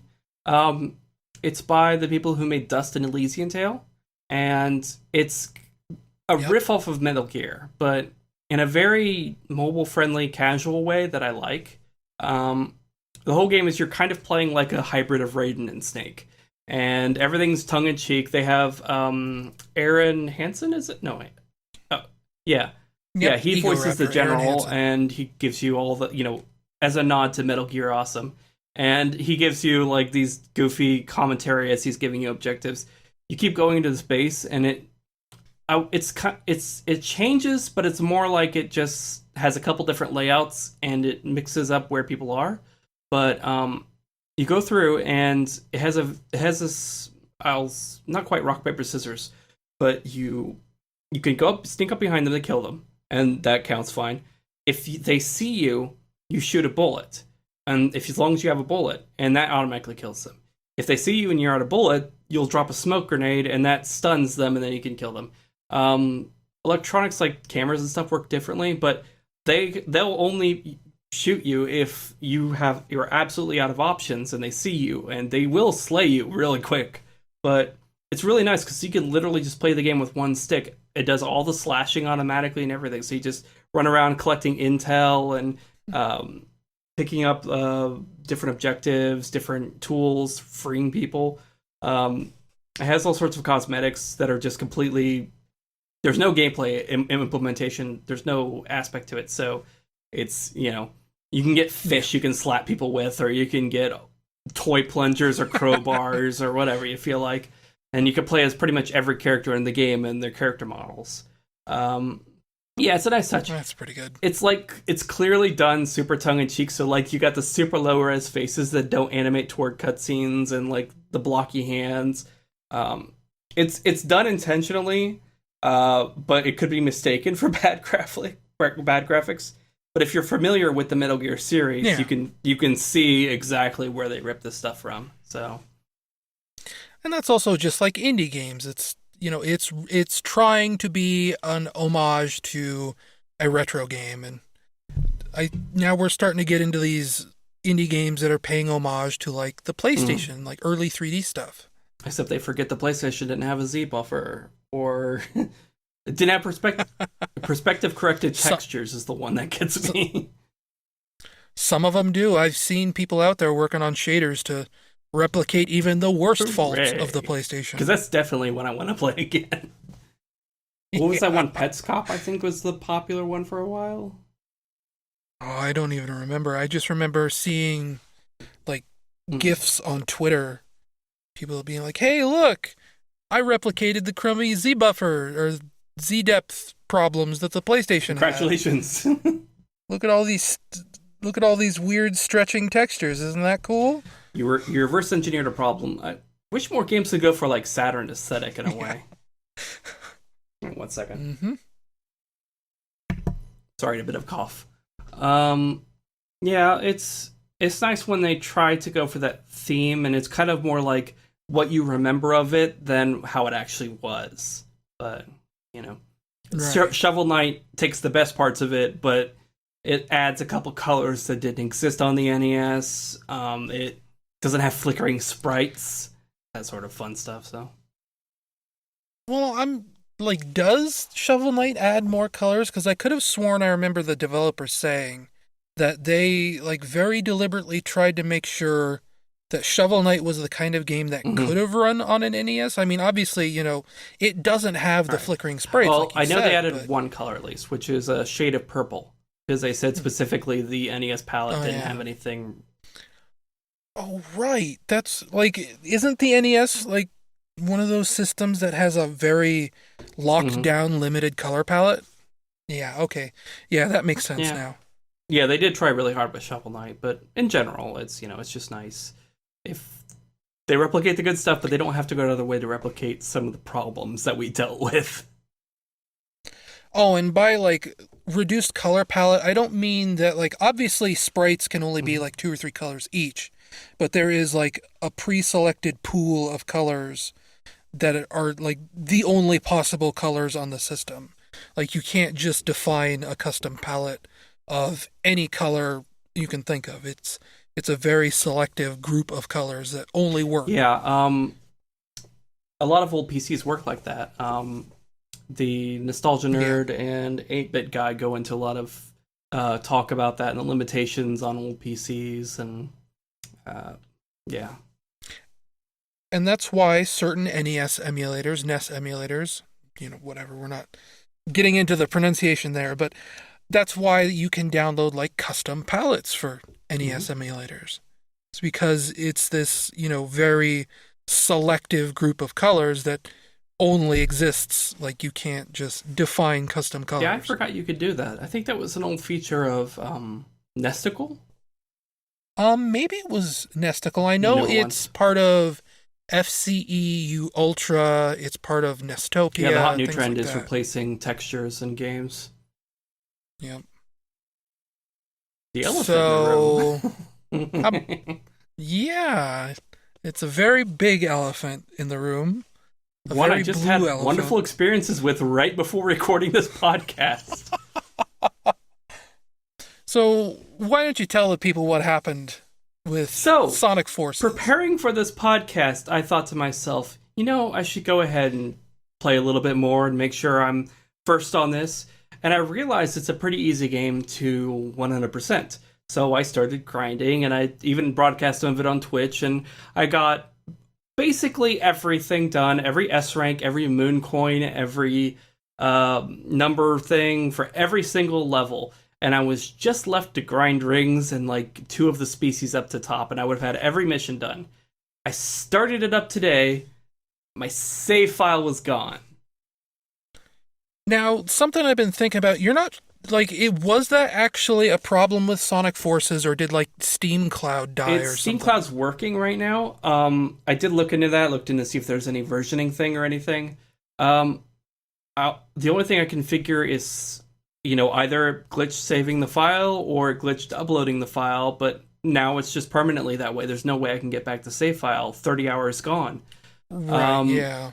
Yeah, it's a trip and a half. So basically, my only options at this point, I feel like I've earned it. I can just go download a 100% save file and just get the last couple achievements, because literally all that's left wasn't challenging. It was just grinding. It was like get 100,000 rings, and I was up to like 37,000 or something like that. So yeah, but there's some levels that make it really easy, but it's just tedious at that point. It's just doing the same thing over and over until you got a fake achievement. Your zombie genocider Dead Rising achievement. Yeah, basically along those lines. Well, now I don't know where to pick up from there. So what was I know you streamed Sonic Forces. What was your experience with it? It's one of those things where, like, there's a part of me that is starting to dread playing new Sonic games, because it almost feels like picking on someone who is not able to fight back, let's say. And that was definitely the case with Sonic Forces, kind of. Like, the part that really gets me is that they've made this game that contains parts of games that they've made before, games that are successful that they've made before, games like Sonic Generations, Sonic Unleashed, Sonic Colors, and then somehow you get to Sonic Forces and none of them fit together anymore, and it doesn't really make any sense to me. I think what's shocking is that they failed at recreating things that already work in this engine. Drifting is weird and hacky now because it's actually not too bad, but they took it away from Sonic. A lot of the other moves are gone. What really blows my mind is the parkour is gone. This is based directly off of Lost World's engine. And I understand the parkour wasn't that great in that game. I know I played it, but they just threw it all out. They didn't even bother to try to fix it. They could have still had some elements of that in it and made them better, but instead they just cast it out and just made a worse version of the Generations gameplay. And it's interesting you bring up parkour. I haven't actually looked into this super well. I think this was brought up in the chat during my stream, but I feel like I've heard there are remnants of the parkour system still in this game somewhere. But also, it's interesting that you bring up things that were like done correctly in past games. Well, I mean, I guess that was, the whole theme of this tangent, but what bugs me the most, like, this is such a weird, like, picky specific thing, but it's something that's been happening in Sonic Team games for a while. And it's the tendency for them to get sound effects wrong. Like, if you've noticed Sonic's stomp move in Sonic Forces, it uses the wrong sound effect. I haven't really. There's a sample that plays when Sonic slams into the floor, this sort of like doom sort of sound. In Sonic Forces, that sound it plays when you're dropping, right? when you, yeah, it's the first thing you hear when you hit the button when you're in the air. And then, of course, they get classic Sonic's spin dash sounds wrong. They get all kinds of like weird minor things like that wrong, and it feels so weird to see that happen. Yeah, they got the entire retro soundtrack wrong for that matter. I kind of like it. I mentioned this in the stream. It kind of reminds me of Streets of Rage a little bit, like Yuzo Koshiro sort of music. It's better than Sonic 4's. It's better than Sonic 4 Episode 1, I will grant, but I don't know about Episode 2, because this is like the weakest, fartiest, if you'll excuse, like, music ever. It doesn't fit half the stages, and it's so limp, except for like this one slap bass sound effect or something that they seem to use on every song they think makes it retro Sonic now. Well, yeah, they were doing that. Yeah, they Sonic were Generations. But man, they just kind of just throw it in randomly. It doesn't even match the other instruments. Yeah, I'll give you that. I'm just really disappointed by the retro music in this. It's especially when you switch to Supersonic and it's just this weird tinny kind of thing to start off with. Oof. It's like a fan made sort of a bad thing, MIDI conversion. Yeah. Right. Yep. And like the other part that really bugs me about Sonic Forces is just, I guess it's the way the whole game is paced. It's paced like they cut huge amounts of that game out. And not only did they like cut them out, but they took contiguous sections of that game and then cut those up too into smaller sections. I don't know if you've checked out the TCRF cutting room floor page for Sonic Forces, but Sunset Heights was originally a lot longer level, apparently. Like, the original Sunset Heights, as it appears, like, unused in the game files, is like, I think it's the classic Sonic section, the modern Sonic section, and the Avatar section all combined into one. It was originally just this much, much longer level, and that just, you can feel that in the game, that, like, these levels just feel like they end in the middle of the stage. And part of me wonders if, like, maybe that's because it is ending in the middle of the stage. Maybe that level was originally a lot longer and they just chopped it up to fit all these different pieces. Yeah, I mean, there's even a spot where you can see that in Sunset Heights or whatever the levels are called. You get boosted up into this plaza area, and usually as like the Avatar, you have to kill a circle of enemies. And as Sonic, there's a circle of enemies and a ring trail you can find and stuff like that. If you go backwards, there's either some boxes and some stands, or there's nothing back there, but there's this huge alcove dip behind. Like, they were using it for something. It might have been in the cutscene, but they used a separate map for that. They separate copy of the map. There's just nothing there. There's no reason for it to be there, but it's like a remnant of something where they originally had the levels connect a little better, and it's just now this dead end that's just randomly there in the stage. Oh, here. Hang on a second. I just got a knock on my door.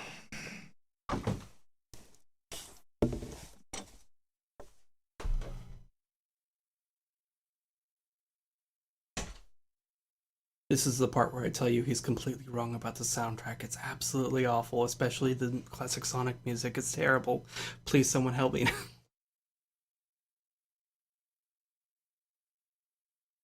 I mean, it's Hoobastank. Who the hell uses Hoobastank in 2018? Oh, no, he's back. Where are my headphones?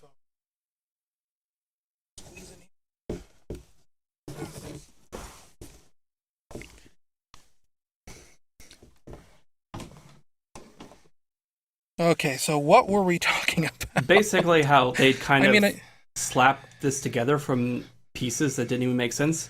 And, I mean, there's evidence of that in the plot, because they can't even figure out what infinite is. Yeah, I mean, has he been created? Is he modified from this, what is he, a weasel, whatever his species is, I can't remember. Jackal? Jackal, that's it, yeah. And they make a big deal about not showing his face, except you can see it in the Japanese version, and they didn't bother to animate his mouth in the shadow cutscenes, which is nice. Because you can see it, and it just stays still as he's talking about, I am not weak. That's pretty good. And like, why is he so obsessed with not being weak? They don't set that up. That's payoff for Yeah, I nothing. mean, you don't even know where he came from, and the whole idea, like, why is he working for Eggman in the first place? It's fine if he's got mercenaries like Knack or whatever, but like, you're supposed Right. to.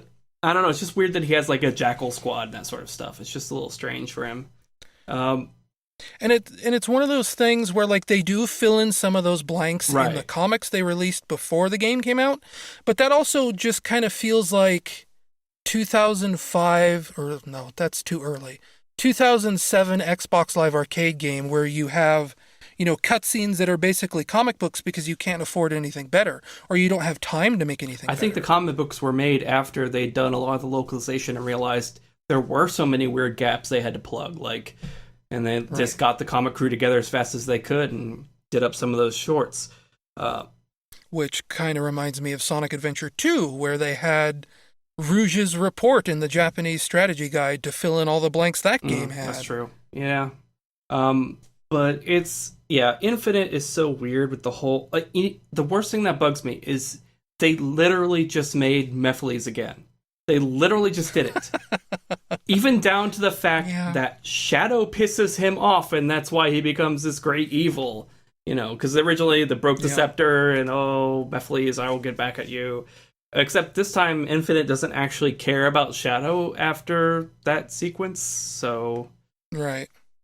And like that's the weird thing too is that you get this episode Shadow to set everything up like it's going to be this big thing between Infinite and Shadow and then once you get past episode Shadow almost doesn't even matter until hours into the game or well, yeah, whatever. you find him as Sonic in Sunset Heights or whatever at the end after he's been rescued, and then he's like, "That's a clone," and then he goes off to find something. I don't know what.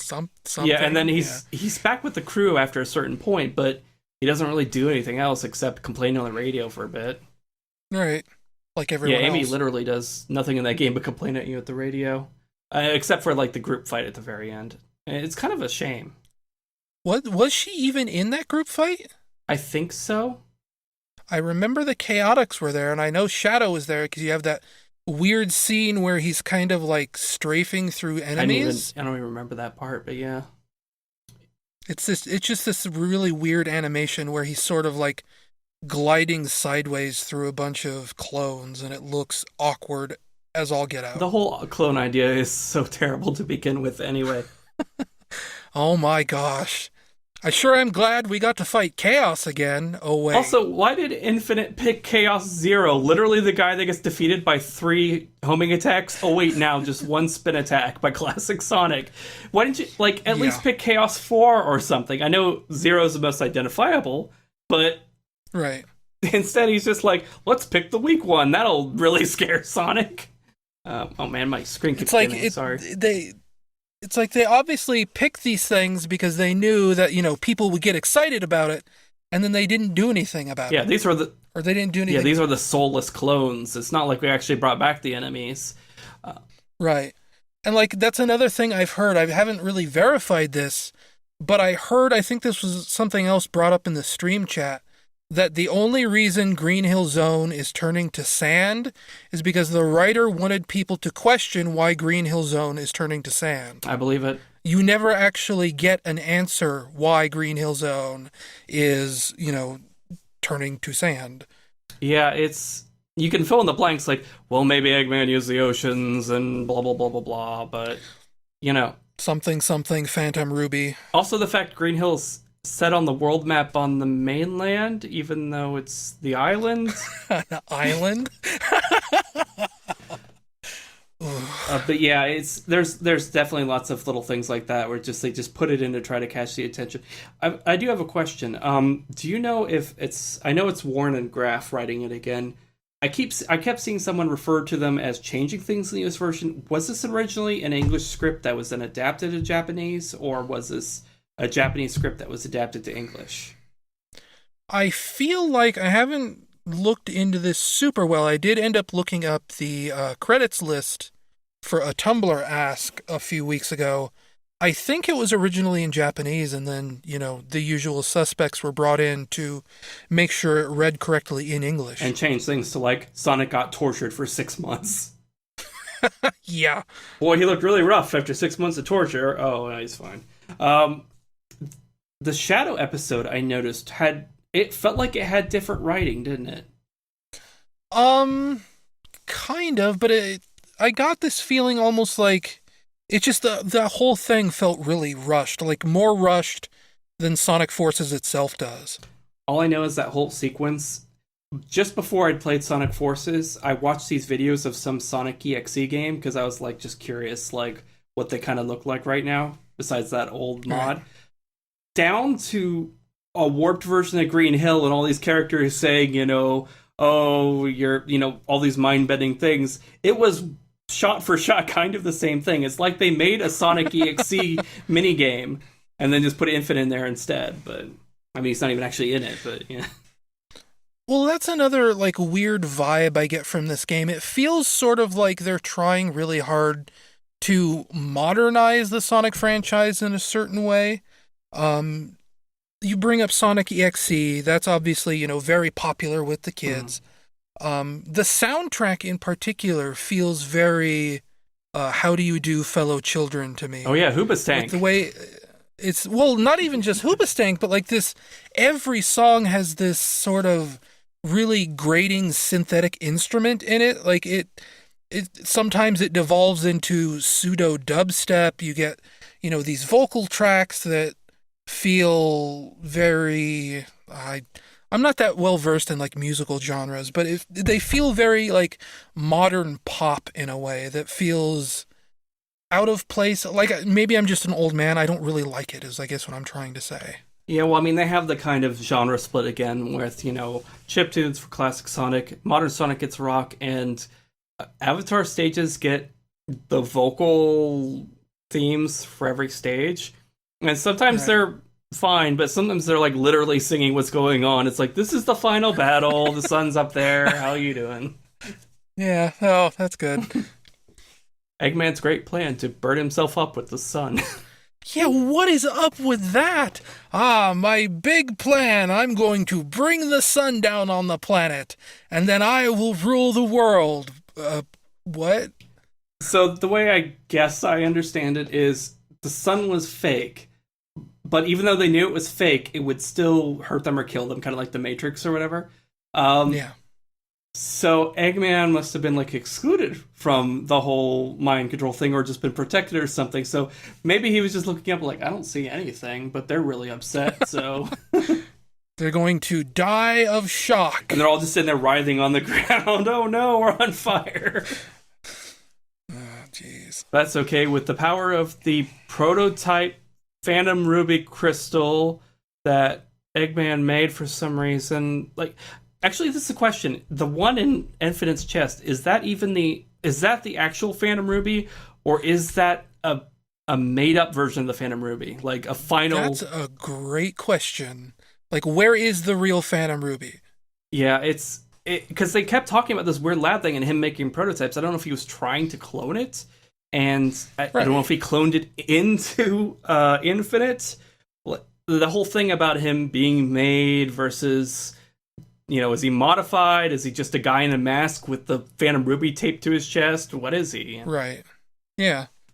The whole thing that drove me crazy about the clones is they make this very specific thing about they have no personalities, they're soulless, blah, blah, blah, blah, blah. And then you get Zaz, who is... Zavok, sorry. Yeah, I haven't written down which one is which, and I still forgot. Zavok. Oh, don't worry about it. They're not exactly very memorable characters. The grumpy guy. Right. Bowser. Yes. And he makes this whole, like, chat with Sonic, and he da-da-da-da. So I thought, okay, that's the real Zavok. That makes sense. They got Zavok back to do this stuff, because Infinite, it kind of seems like he has, like, a local range, like, attack. It's not really, like, a far range, but I guess it maybe is, because some of the other bosses. But then they have this whole chatter, and they go through the whole fight, and then they make him disappear. So he had the personality and he had the quote-unquote soul, but it's not consistent with the rest of the plot because they made this whole deal about them being soulless and all that fun stuff. So, and then you get to the clone fight, and I thought it would have been cool and really wouldn't have taxed the resources if they actually brought back the baddies, like the actual baddies. Mm-hmm. So, I mean, you could have actually been excited to see the Deadly Six for a quarter of a second because you've been like, hey, stop copying our boss man. And they get in the fight, and characters who normally you've battled against, or even Chaos shows back up and starts wiping out some of the clones. And that would have been kind of a cool turning point. And it's not exactly like they would have had to model as many of the characters because they already have them. But nope. Instead, Omega shows up, pew pews, and that's it. And that's another thing that they don't explain is how did Omega get there? They establish that, Tails, this great inventive genius, he's like, well, Omega's broken forever. I can't fix him. Oh, well. And then he just turns up at the end of the game and they don't really say where he came from, why he was even... Well, I guess he was broken because of something that happened in episode Shadow, but they don't say how he got fixed. I figure it's like some kind of... They would say it's some kind of self-repair thing that just took time. But, yeah, the whole thing with Tails really drove me crazy. They turned him in... somebody else put it really wonderfully. They turned him into Gadget Boy. First of all, he doesn't even fly for a significant portion of the game. Like, I went through cutscenes and it takes, 14, 15, something like that before he even starts flying. The whole plot point of him seeing Sonic beat up and then, thinking Sonic's dead for some reason. And everybody thought Sonic was dead, which is the weird thing. Well, if they had I think the original idea was to stick Sonic into Null space and just have him running around it for the months. Because that's what seems like with the cut lines and everything. And that would kind of make sense if he just kind of got zapped off and disappeared completely and they think he's dead. But then they can't save him on a space station. But the whole thing about Tails cowering and Sonic, save me! After literally this has been established because Chaos is there and Shadow and everybody.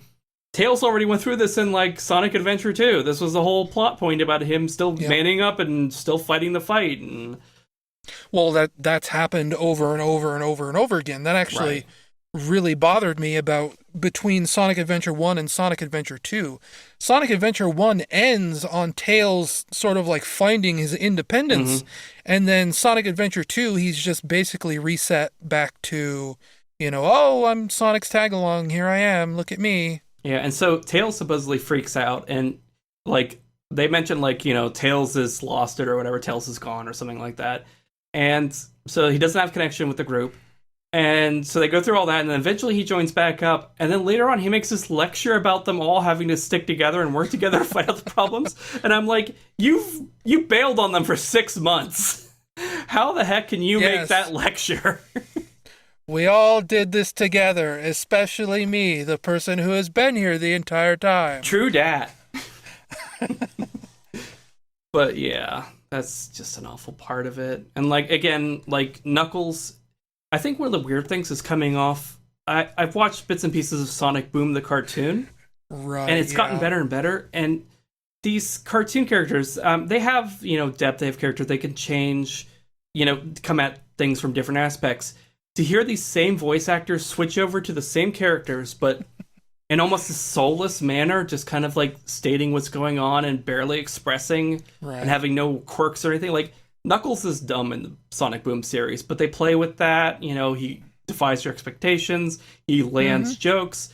Here, Knuckles, 99% of him is just you're doing really good, rookie. I'm going to explain what's happening in the scene that you're seeing.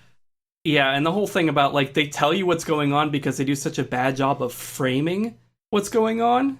The first level or two is really good because, or the Sonic one or whatever, because you run by the Death Egg robot and you see it looking at in the background and they're smashing stuff up. And that's really good framing.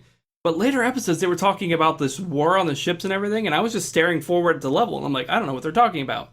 And it took me watching someone else's gameplay to realize, oh, there's this ship battle going on in the background. I totally tuned out. Yep. They do such a bad job of framing that stuff.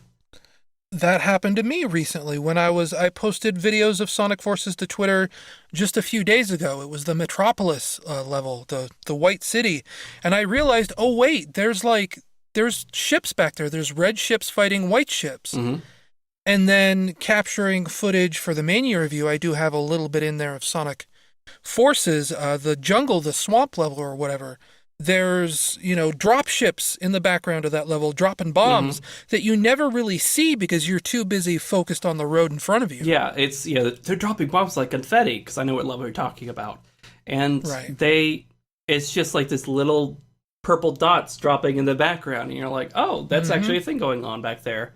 And that explains them, they were trying to bomb the base because he was trying to hide the evidence or something, I don't know. But, I think it's dropped mentioned like one time, but the game is just so bad at keeping you focused on the plot, and you just, after a while, you just want to get through it. The first time I played this game, I just got so tired of it, and I just kind of chugged along to the end because I just wanted it over. Right. And earlier you mentioned null space. That's another like really weird thing in this game. Like they just sort of pull it out of thin air for like it's never really mentioned before. It's just suddenly Eggman's like, "Oh yeah, by the way, Infinite can do this null space stuff. Bye, you're going to be trapped in it forever." And then 10 seconds later you break out of like what is supposed to be this eternal limbo from which there's no escape. Yeah, and Knuckles is all like, what happened? You disappeared. And it's like, I just walked around a corner practically. Yeah. I stepped out to get a cup of coffee. What happened while I was gone? Yeah, that whole null space stuff, with the lines they cut too about, there's one thing about running around here has taught me, it's good you have friends. Like, again, that makes me think Sonic was supposed to be trapped in there, but then they changed it to him being on the moon base, or the Death Egg. Right. Which I don't think, again, this is another telling not showing thing. You got confused because you said, well, what are the other characters doing? Why am I just the only person, the avatar, trying to save Sonic? But the problem is, they do say everybody is trying to save Sonic, they just all took crappy routes, and you took the best route.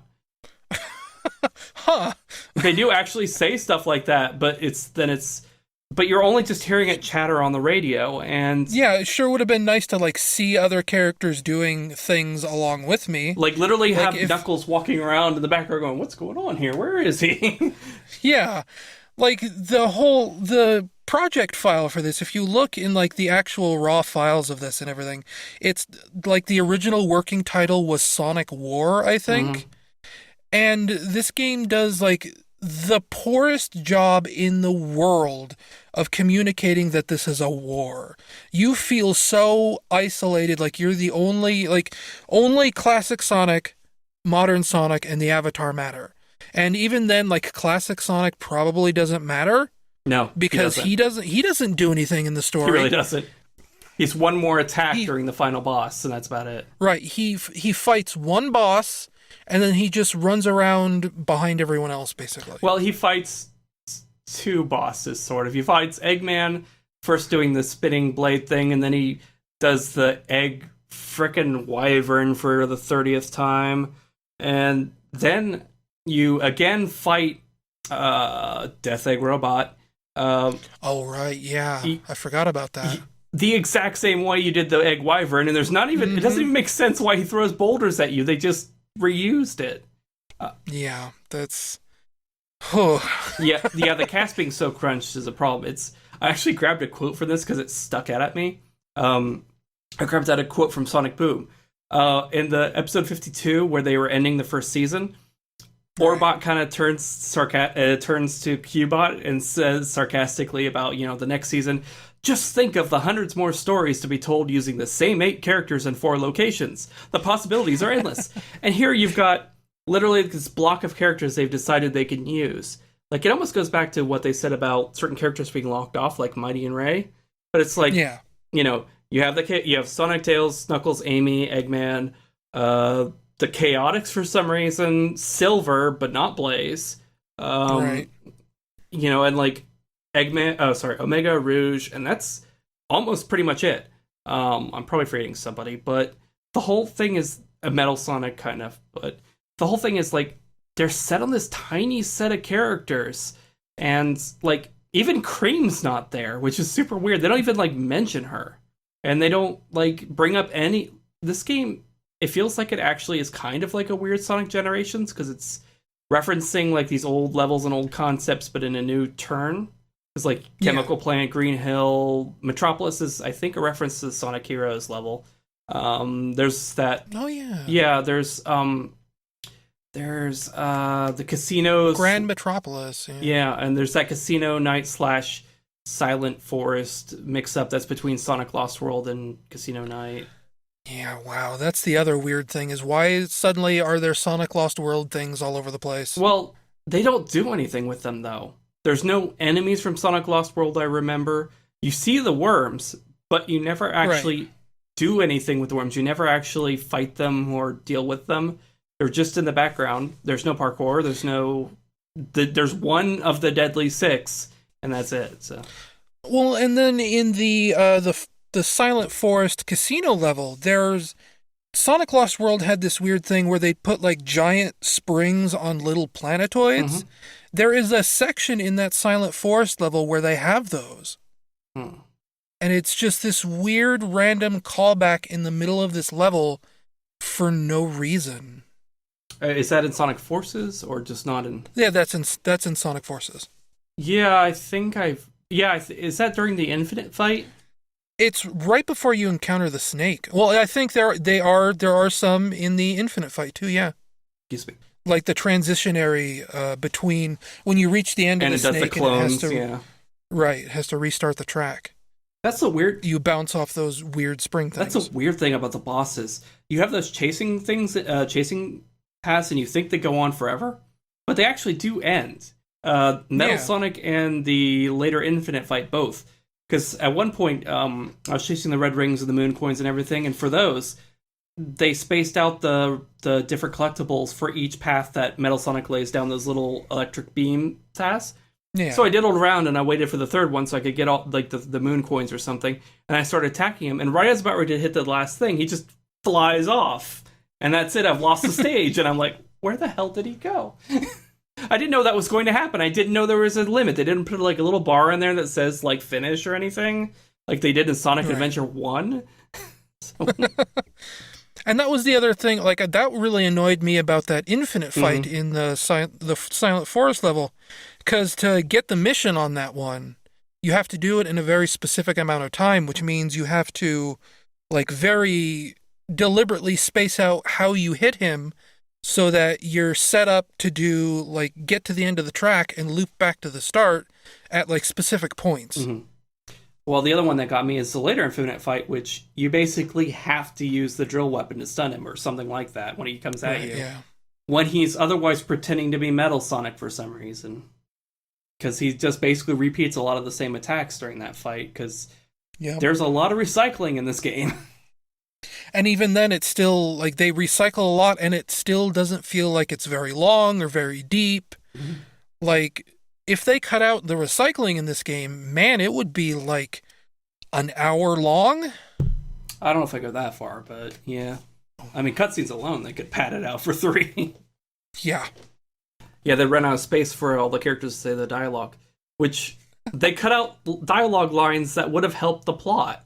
Like, I know. The whole orbital laser thing, right? There's a YouTube video out there that is 4 solid minutes of dialogue that was cut from the game. Of just, like, not even from, like, the same scene, they're just from different places in the game, just dialogue upon dialogue upon dialogue, like you said, of the orbital laser in the last Avatar stage, dialogue commenting on Metal Sonic, why he's, not necessarily why he's big, but just the fact that, you know, something happened to Metal Sonic and he's different now. Yeah. There's even a line cut from episode Shadow where Rouge is telling her conflicting story. And there's one line where she says something about, like, days instead of weeks, and Shadow calls her on it, and she hesitates, and that would have been a nice little extra, I don't know, it would have made things a little clearer, because otherwise you don't necessarily pick up that she's contradicting herself at first. So. Right, and it's not until eventually, you know, it comes out where she's like, oh yeah, by the way... It never happened. This is all fake, it's all virtual reality. I will give them that. That feels like a PS2 era Japanese developer thing. Like something Kojima would have done, like renaming virtual reality. Right. But of course this completely confuses, like it doesn't work at all with what the Phantom Ruby was in Sonic Mania. Mm-hmm. It's kind of just whatever they wanted to do here. It's a brand new Chaos Emerald with all kinds of no limits.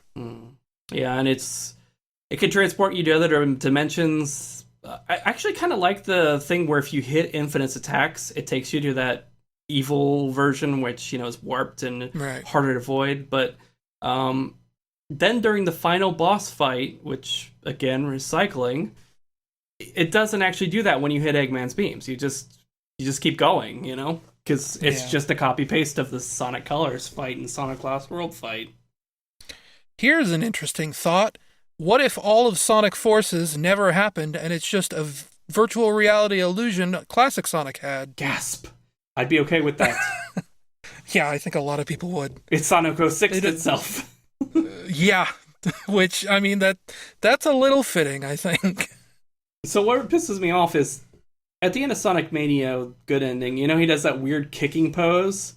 They they did that just to match the trailer. Oh, I never even put that together. Oh, that's gross. And he doesn't actually do it in the game. When he just runs in, and he knows what's going on. Classic Sonic bugged me so much in this game, and I love Classic Sonic. I even liked him in Generations, and I know it was kind of like hacky, but it was hacky in a way that worked. Like they polished it. Here, it's not polished. It's janky. It's supposedly more accurate, but it doesn't work half the time. Like the level messes with it. Is it true that like they ported him and they didn't actually fix him up for the new lighting system, so he looks weirder because of that? It's not that they didn't fix him up for the new lighting system, though. That's probably part of it. It's apparently just his model from Sonic Generations, ripped verbatim, complete with unused animations that were in Sonic Generations that weren't used in Sonic Generations, and they're still unused in Sonic Forces. Yeah, and it's they wanted to give classic Sonic like these animations where he was dancing, because I guess something that was revealed like very recently from Naoto Oshima and Hirokazu Yasuhara, some of the original designers of those Genesis games, they wanted to have a scene in the game somewhere where Sonic danced. So they were gonna bring that back for Sonic Generations, and maybe they didn't have room for it or whatever. So the animations are in his model file. They aren't used, and then obviously they just cut and paste the model into Sonic Forces, where those animations are still unused. And he looks so bad in the cutscenes because he's just most of the time just standing around statically. In Generations, they did a better job of making him expressive to make up the fact he doesn't have a voice. Doesn't have a voice. Yeah. I think he should have had a voice in this one because it would have been funny. They probably couldn't have used now I'm blanking on his name, Jaleel White, because he did some fan project work, and that kind of seems to make you persona non grata with Sega Japan. But they could get somebody to sound similar, and people would have complained, of course. But it would have been great if he just like said something, and they're like, Sonic's like, you could talk? Wait, of course I could talk. Yeah, that'd be pretty good. And he'd be like, oh yeah, well you do enough of it for the both of us. And then he kind of stays quiet through most of the rest of the game. But then he would just stare at people and not say anything or do anything. Just this statue is awful. I mean, he moved... Well, yeah. That brings me to the point where, you hear things here and there. I know people who know people who know people. You do hear, like, apparently originally for Sonic Generations, the original pitch for that game was just modern Sonic running through classic levels. And then at some point during the design process, they said, okay, what if we also did kind of a Sonic 4 thing and we put classic Sonic into the game as well? And supposedly with Sonic Forces, the original pitch for this game was that it was just modern Sonic and the Avatar, which is why you have levels where you're controlling both of them at the same time.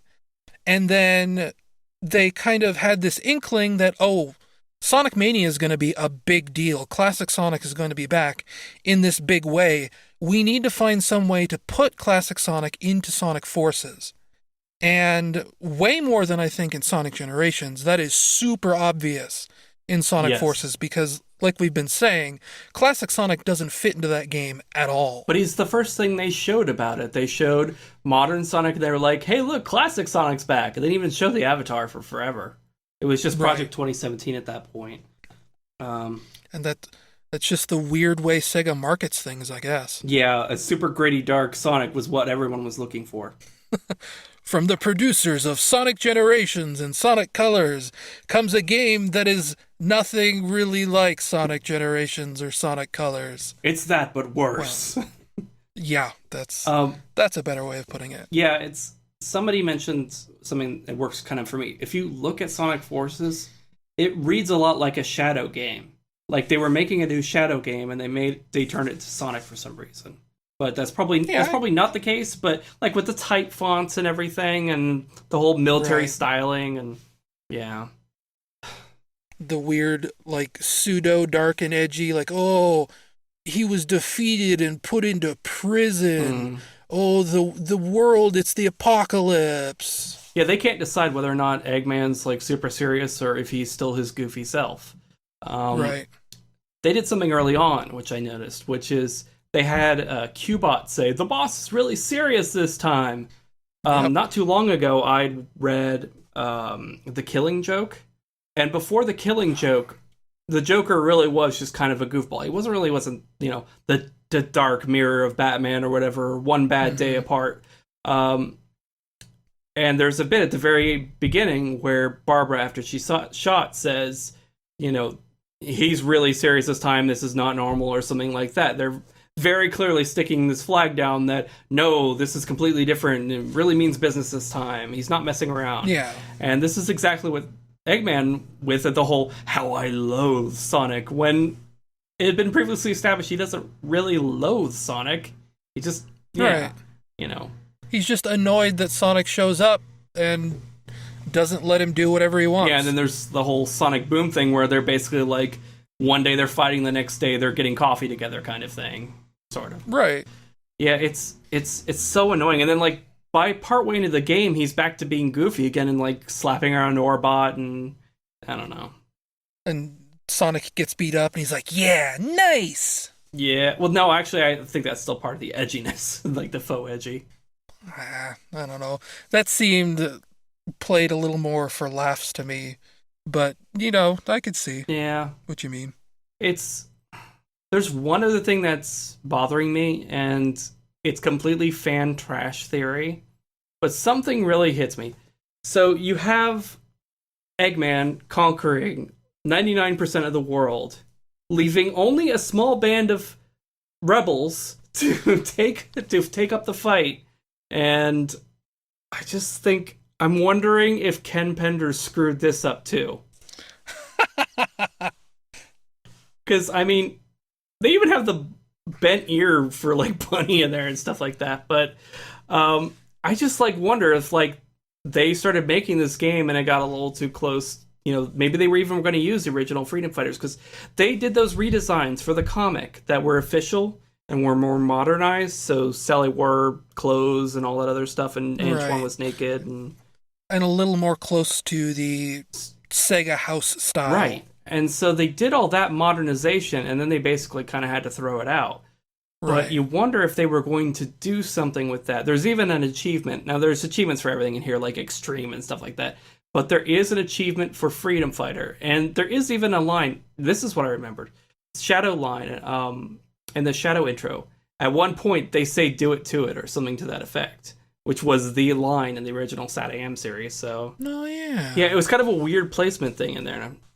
Maybe it was a sign of, like, this is something we had to give up, but we're still going to stick this little thing in there.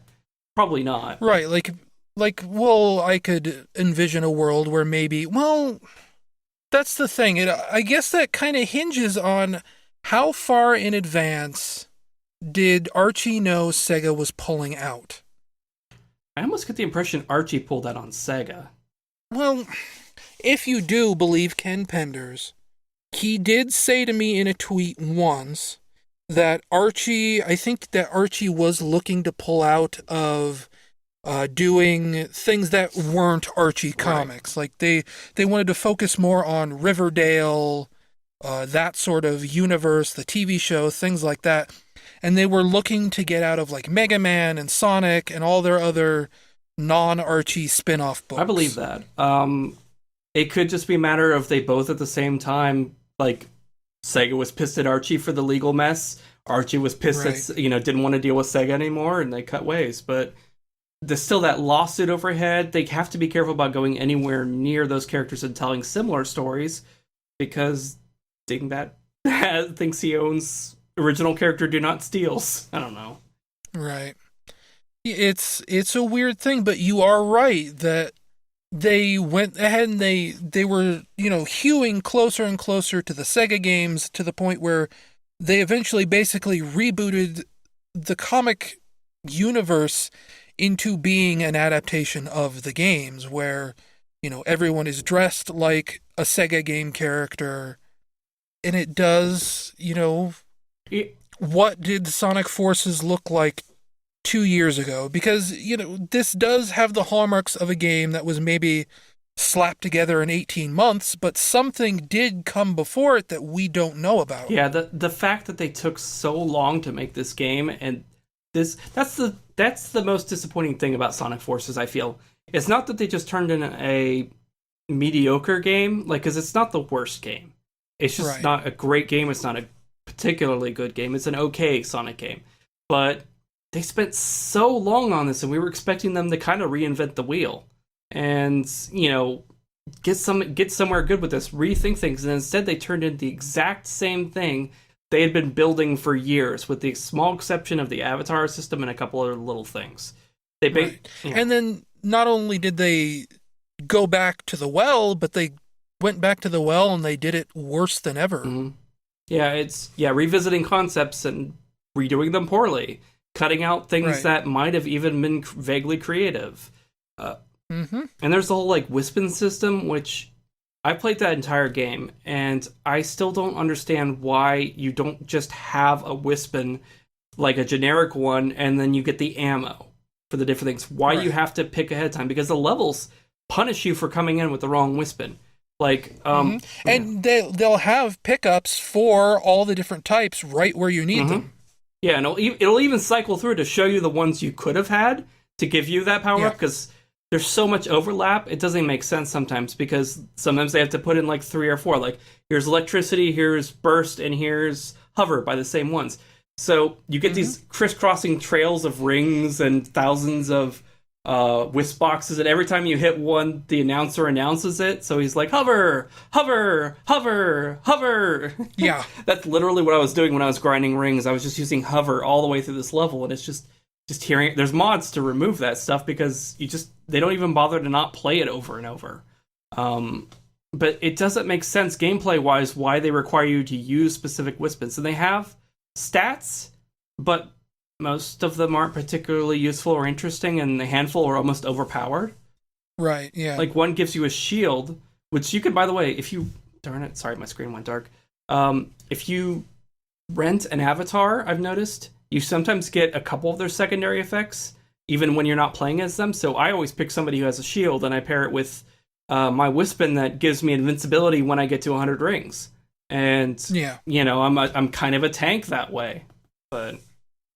now it doesn't really matter, because I, quote-unquote, 100%ed it. Yes. I won't tell anyone. I earned it. I'm going to take this one. Yeah.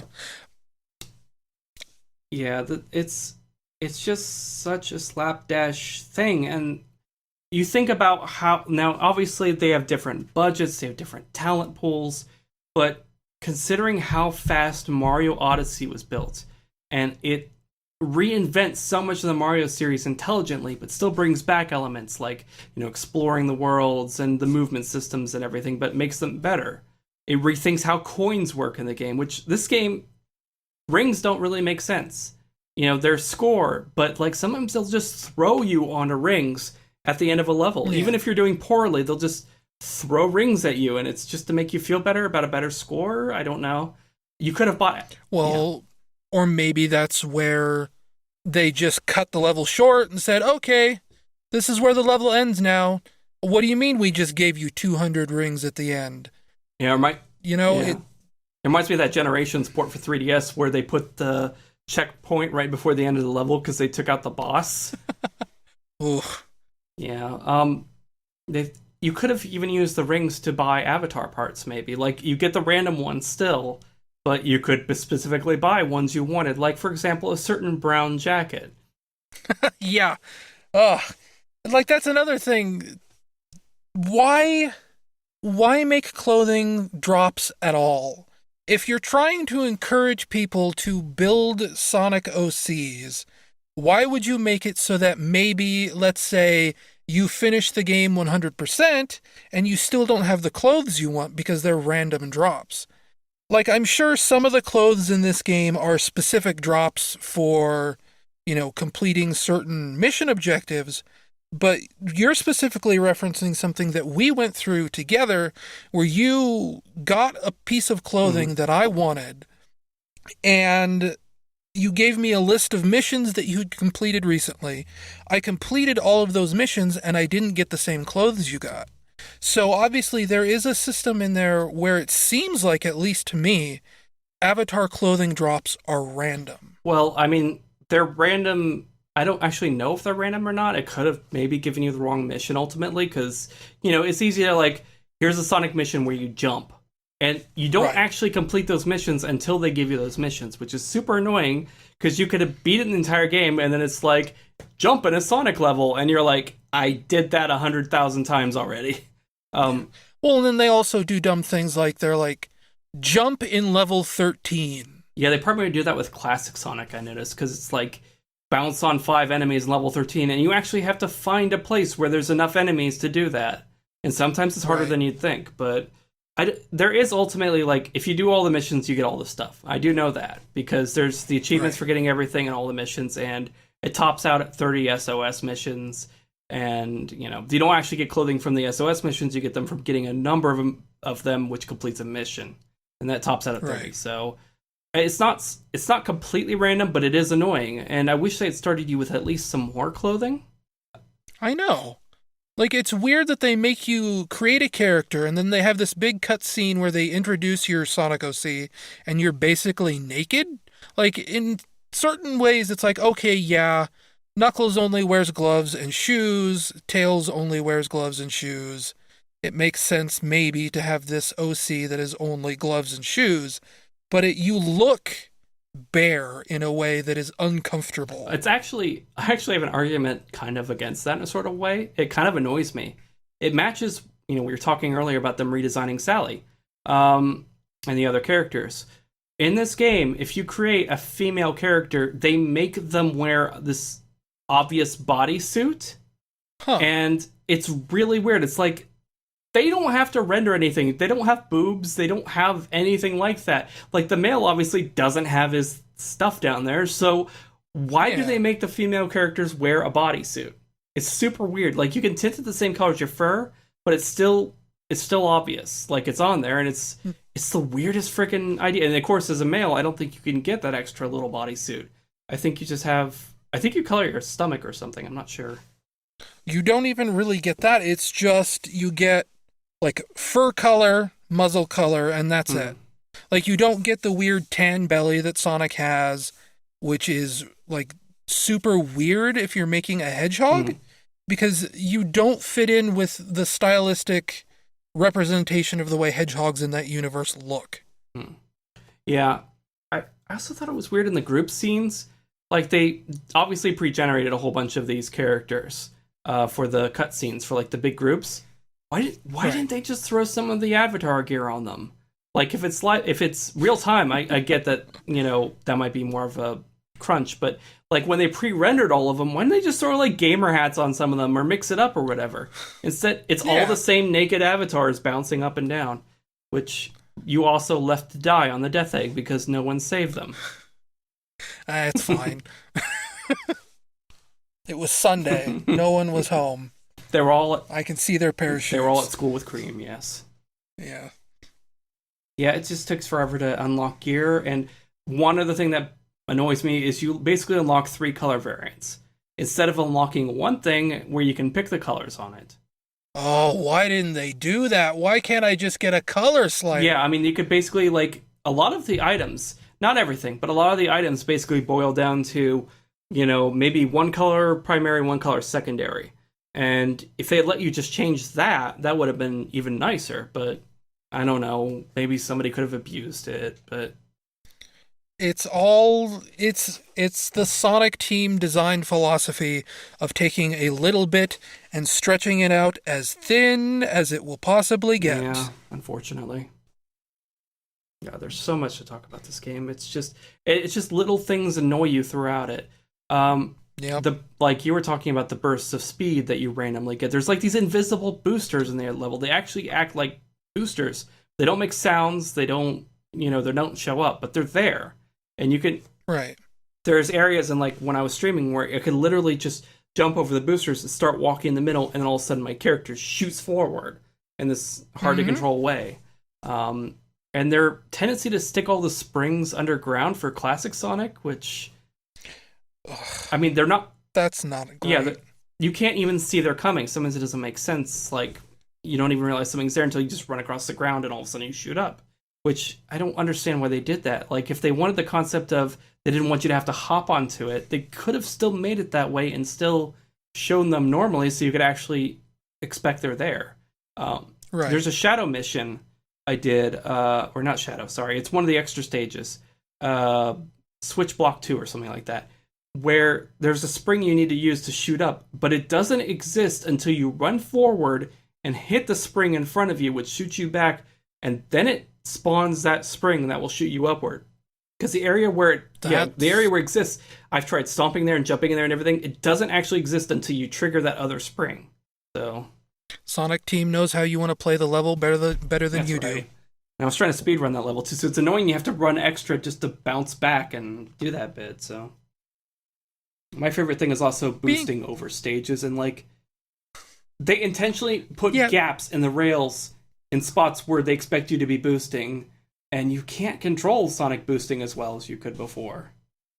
Like, not even a little bit. You get to those, like, straightaway sections, and some of them it feels like you can't turn at all. And then you get to a section I tweeted about in Metropolis, where you get these really tight turns, and you're supposed to be boosting around them, and then they give you, like, full control, and you just go flying off the edge of the stage. Yeah, there's one where you're chasing those ostriches or whatever, and I tried. Right. Yep, that's exactly. And I tried walking through it, and I think one time even walking as like supersonic, I still veered off even though I was holding straight left. Yeah. And there's Mortar Canyon. I'm sad I know all these names because I just played the game recently.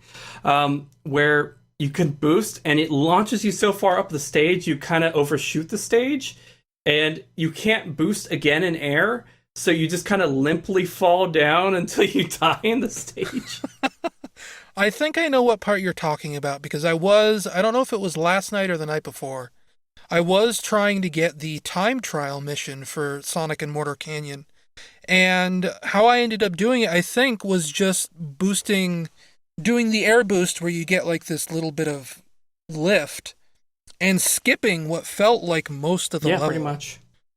Right there at the end. And of course it counts Supersonic, which is kind of weird when you think about it, because they were originally going to charge for the Supersonic DLC after the first month. Right. So in a weird indirect way, they were going to have you pay for cheats that would have made the game easier. Which, that's great. Yeah. My most annoying thing, well, not most necessarily, but the homing attack in this game is terrible. Oh, it definitely is. It never feels like it locks onto what you want. It literally won't lock on to certain things if they're closer to the camera, like, than you are. Like, if you're walking backwards, it can't see that enemy. It can't home onto it. And it's there's this bit when you're coming out of the Death Egg of Sonic, and there's a bug or whatever, Motobug or something. Not Motobug, but the wasp at the left. Buzz Bomber, thank you. And you're homing attacking, and unless you hold straight left and hit exactly at this one moment, you just die. It won't actually homing attack into it. It's just so frustrating. It's so badly done, and you can't not homing attack either. They took out that functionality where you could hop even instead of homing attacking, the second button in Lost World. That actually became a problem when I was trying to speedrun one of the levels, Green Hill, I think, Shadow Virtual Reality, because there's a point where if it homing attacks, it takes you straight into damage, and you're trying to get a high score, and it eats up all your rings, but you can't face that way and do the double jump to get up there as fast as you need to. So it's such a pain in the butt. They're trying to make it easier, but in turn, it makes it harder to play it smartly. Yep. And just why do Sonic games in 2018 still have bad controls? I have no idea. We're not like 1998 anymore where everyone's still just barely figuring out how 3D games work. We have been making 3D games as an industry for a very long time. Yeah. I mean, I look at the fan engines, like there's Bumper Engine and there's one other I've been following. Can't remember the Ring Engine? Ring Engine? I don't know. It's like he mostly shows Sonic and Shadow stuff so far. All right, that But they both replicate everything, just about everything in the modern Sonic games mechanically. All the power-ups, all the moves, and they do it in an engine that has physics integrated into it, so it technically works properly, and it does everything the old games did. And then it controls, as well as it can be expected. It's obviously not original, but it does it well. And then you turn to these people, and they've already made these games before, supposedly, I don't know about staff turnovers, etc. But right. They seem to not be able to get right what they got right before. Right. And you mentioned that with staff turnovers and everything. I have looked into the credits of this game a little bit. I haven't done like a super deep dive, comparing what every single person in every single position has done, but a lot of them do come from what would be classically described as Sonic Team B, the storybook team. The guys who did Sonic and the Secret Ring, Sonic and the Black Knight, Sonic Colors, Sonic Lost World, Sonic Generations. These guys have been making these sort of games for, 6, 7, 8, 9, 10 years at this point. They've made games before that control better than this. Why doesn't this one control well? Well, it also makes you wonder, was this game supposed to be a B game? Did this game get Sonic Forward? Because that was supposed to be Sonic the Portable, and that got turned into Sonic 4, the return of classic Sonic gameplay. And we saw how well that turned out. It's just... Yeah. It's just so much wasted potential. It's so much goodwill wasted after Mania came out and knocked it out of the park. I mean, I know you have a different opinion of Mania, but in general, it's been extremely well received. It did a lot of things smartly. It kind of reestablished a classic style that people liked. Now, I get Japanese audiences seem to like more of the modern styles to Sonic. They like more of the cooler characters. Like, I've seen fan art of Infinite online quite a bit, but it's from a lot of Japanese artists. They're kind of the Japanese artists that like to draw them blushing at each other, but you get the idea. Right. It's all Sonic and Shadow and Silver and Infinite all blushing at each other. But for the most part, I get that he's probably popular, even though he's terribly written and doesn't make a lot of sense. But I feels like they're designing it specifically for that audience and not really giving a toss about what people in America care about Sonic for. And the idea they kind of want to go back to this sort of weird classic mishmash of Sonic CD aesthetics and that sort of thing. Well, it's interesting you bring that up. There's kind of probably like a much deeper dive we could do on this, but classic Sonic, as I guess we know him, was sort of rejected by the Sega of America design team when he was originally pitched. Right. Obviously, the original idea for Sonic the Hedgehog was that he was this, super attitude punk rock guy who was in this rock and roll band with all his friends, and he had a human girlfriend Madonna. with these, Madonna with these giant boobs and this super short skirt and like this pixie haircut, and they were in love. And Sega of America saw this and they're like, what is this? This is horrible. We can't sell this to the American people. So they had Sonic Team, go back to the drawing board a little bit. They got rid of the rock band. They got rid of Madonna. They got rid of all the stuff that I guess was probably more Japanese than it was American. And since then, it feels like, modern Sonic is Japan Sonic in a way. It's what Japan wants. It's the Japan design sensibility. He's this sort of cooler superhero type character who's friendly to everyone, which, I guess that kind of goes in direct opposition of like the original pitch where he's this sort of rude, edgy rock star, but he's a modern Japanese, almost like anime hero. I mean, they even revisited the Madonna idea with Sonic 06 and Princess Elise. Right. I get that, they're designing for their home region. That makes a lot of sense. They're designing for the audience they know, but Sonic's a weird outlier because they've always had a strong American audience compared to even sometimes when his games were coming out in Japan and not really performing. But right, some people would say Sonic was originally made for America. And it's strange that they almost seem to have this like antagonistic view of classic Sonic. Like when Sonic Generations came out, they swore he wasn't coming back again. And then they kind of like relented, and here's Sonic in 2017 and Sonic Mania. But then they half-assed classic Sonic in this so poorly, it really does feel like they threw him in. Right. And then you think about how hard they flubbed Sonic 4. Mm-hmm. Like, Dimps, I think Dimps is getting a worse rep than they might deserve. I'm really starting to wonder these days exactly how much design input Dimps had in something like Sonic 4 versus Sonic Advance or something like that. How much did Dimps actually ruin those games, and how much of it was Sonic Team? Directives from Sonic Team, this is how we do things now. This is the kind of Sonic that we want. Yeah, I think Dimps is mostly like a for-hire programming house. I remember seeing advertisements for them back when I was in Japan, and billboards, come work for Dimps, and it was just completely normal, everybody working in computers like an office.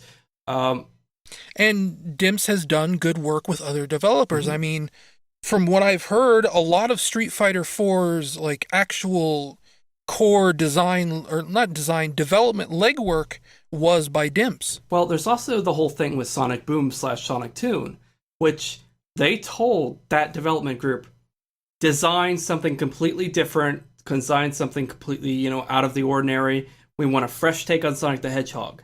And those design documents have gotten out, and you've seen like 1,000 different weird designs of Sonic, with like some with backpacks, some school kids, some, all these different takes. And what did they improve in the end? They improved a slightly crappier version of modern Sonic with sports tape all over him and a neckerchief. Yep. That's the only thing they would let him do. And then they made him put Metal Sonic back in, Shadow, and, they say they're going to, not quite loosen the noose, but, loosen the rope. But every time they do, they actually end up tugging back on it and hedging their bets. And right. Ooh, hedging.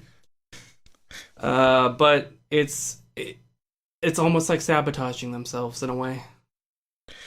I mean, a famous reoccurring quote I have on my blog is, Sega is its own worst enemy. It kind of is. And they don't seem to go with what works. They just seem to... It's like knowing the fact that the Mania team is disbanded. How did they see the success of Mania and not go, you're all hired for permanent positions, get started on the next game? I get that some people would have wanted to leave and do their own things afterward. Right. But I can't imagine they would have turned down a steady job making Sonic games or making whatever games they wanted to make next.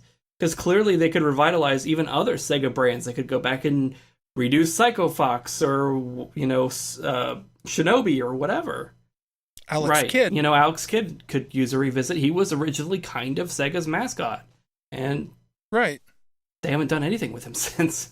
Except tennis games. They put him in Sega Gaga, where he's working as a convenience store clerk. Right.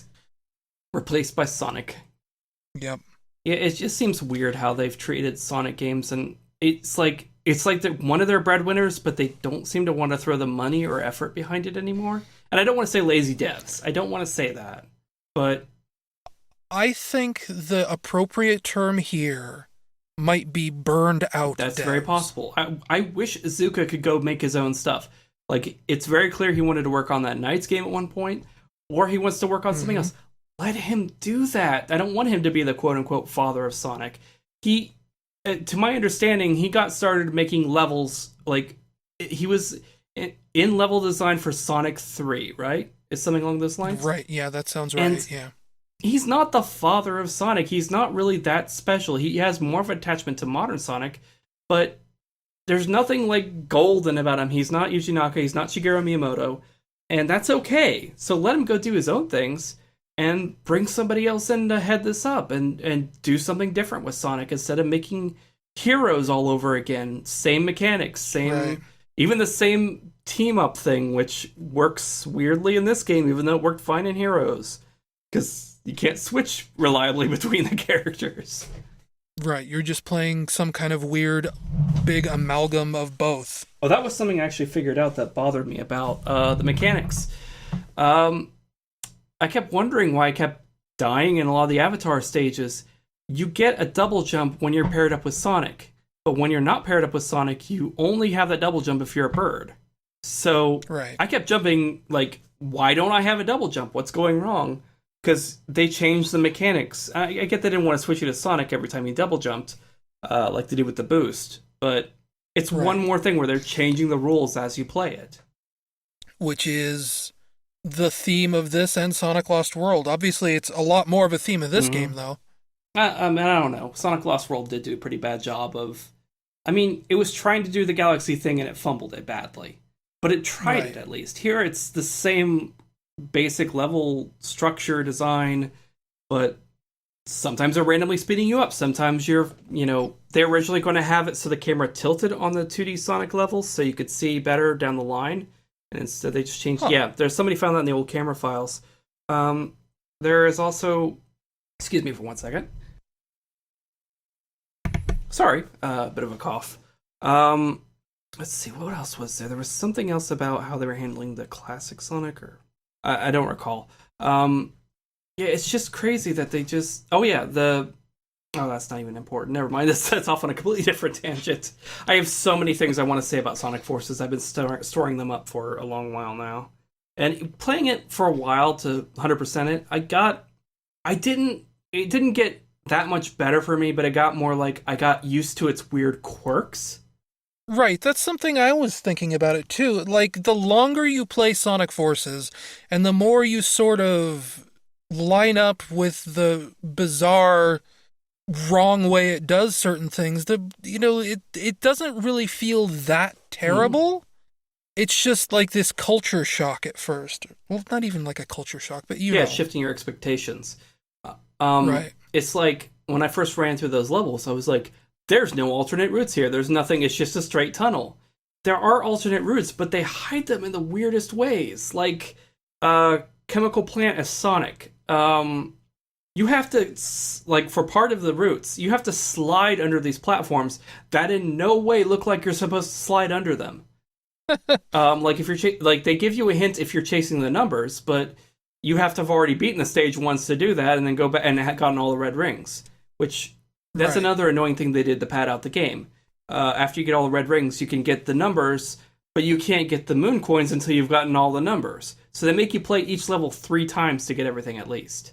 Which, at least, But there's all these weird paths, and, like, sometimes you'll go low on a path as classic Sonic, and it'll shoot you high up, and they hide things in the low paths for, like, classic Sonic especially. It's weird how they just kind of randomly put things down sometimes.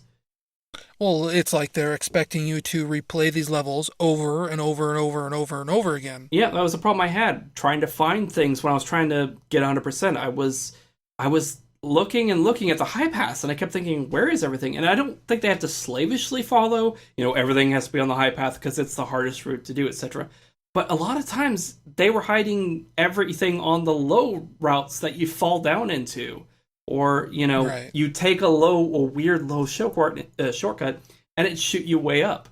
There's still a path in Green Hill that I don't know how to get to. I just kind of spin dashed and grabbed one of the coins. I still don't know how to get to that path, even though I've been through that level like 15, 20 times. It's crazy. Right. It's so weird in the level design. Yeah. So... Sonic Forces is a great game, and I love it. 10 out of 10.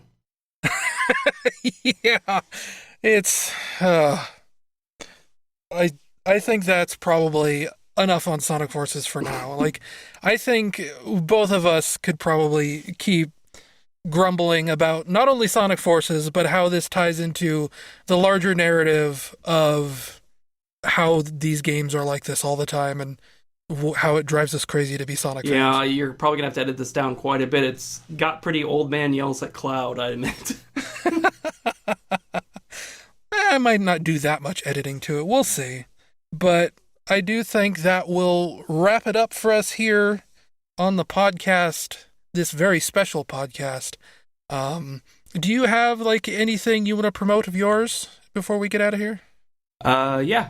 I've got a website of my own. It's ittybitty.com, ittybuytti.com. It's a palindrome. Lists a lot of my projects there, like VR development, and I'm going to put my Twitch link up there. Alrighty then. I don't really have a sign-off that I do at the end of these podcasts. I just kind of ramble until it fades out and the music comes up, so... Oh, that's a great idea. Ramble, ramble, ramble, ramble, right. Ramble, ramble, yeah. Ramble. Rhubarb, rhubarb, rhubarb. Potato. Yes. We can show the world what we can do. You are next to me and I'm next to you. Pushing on through until the battle's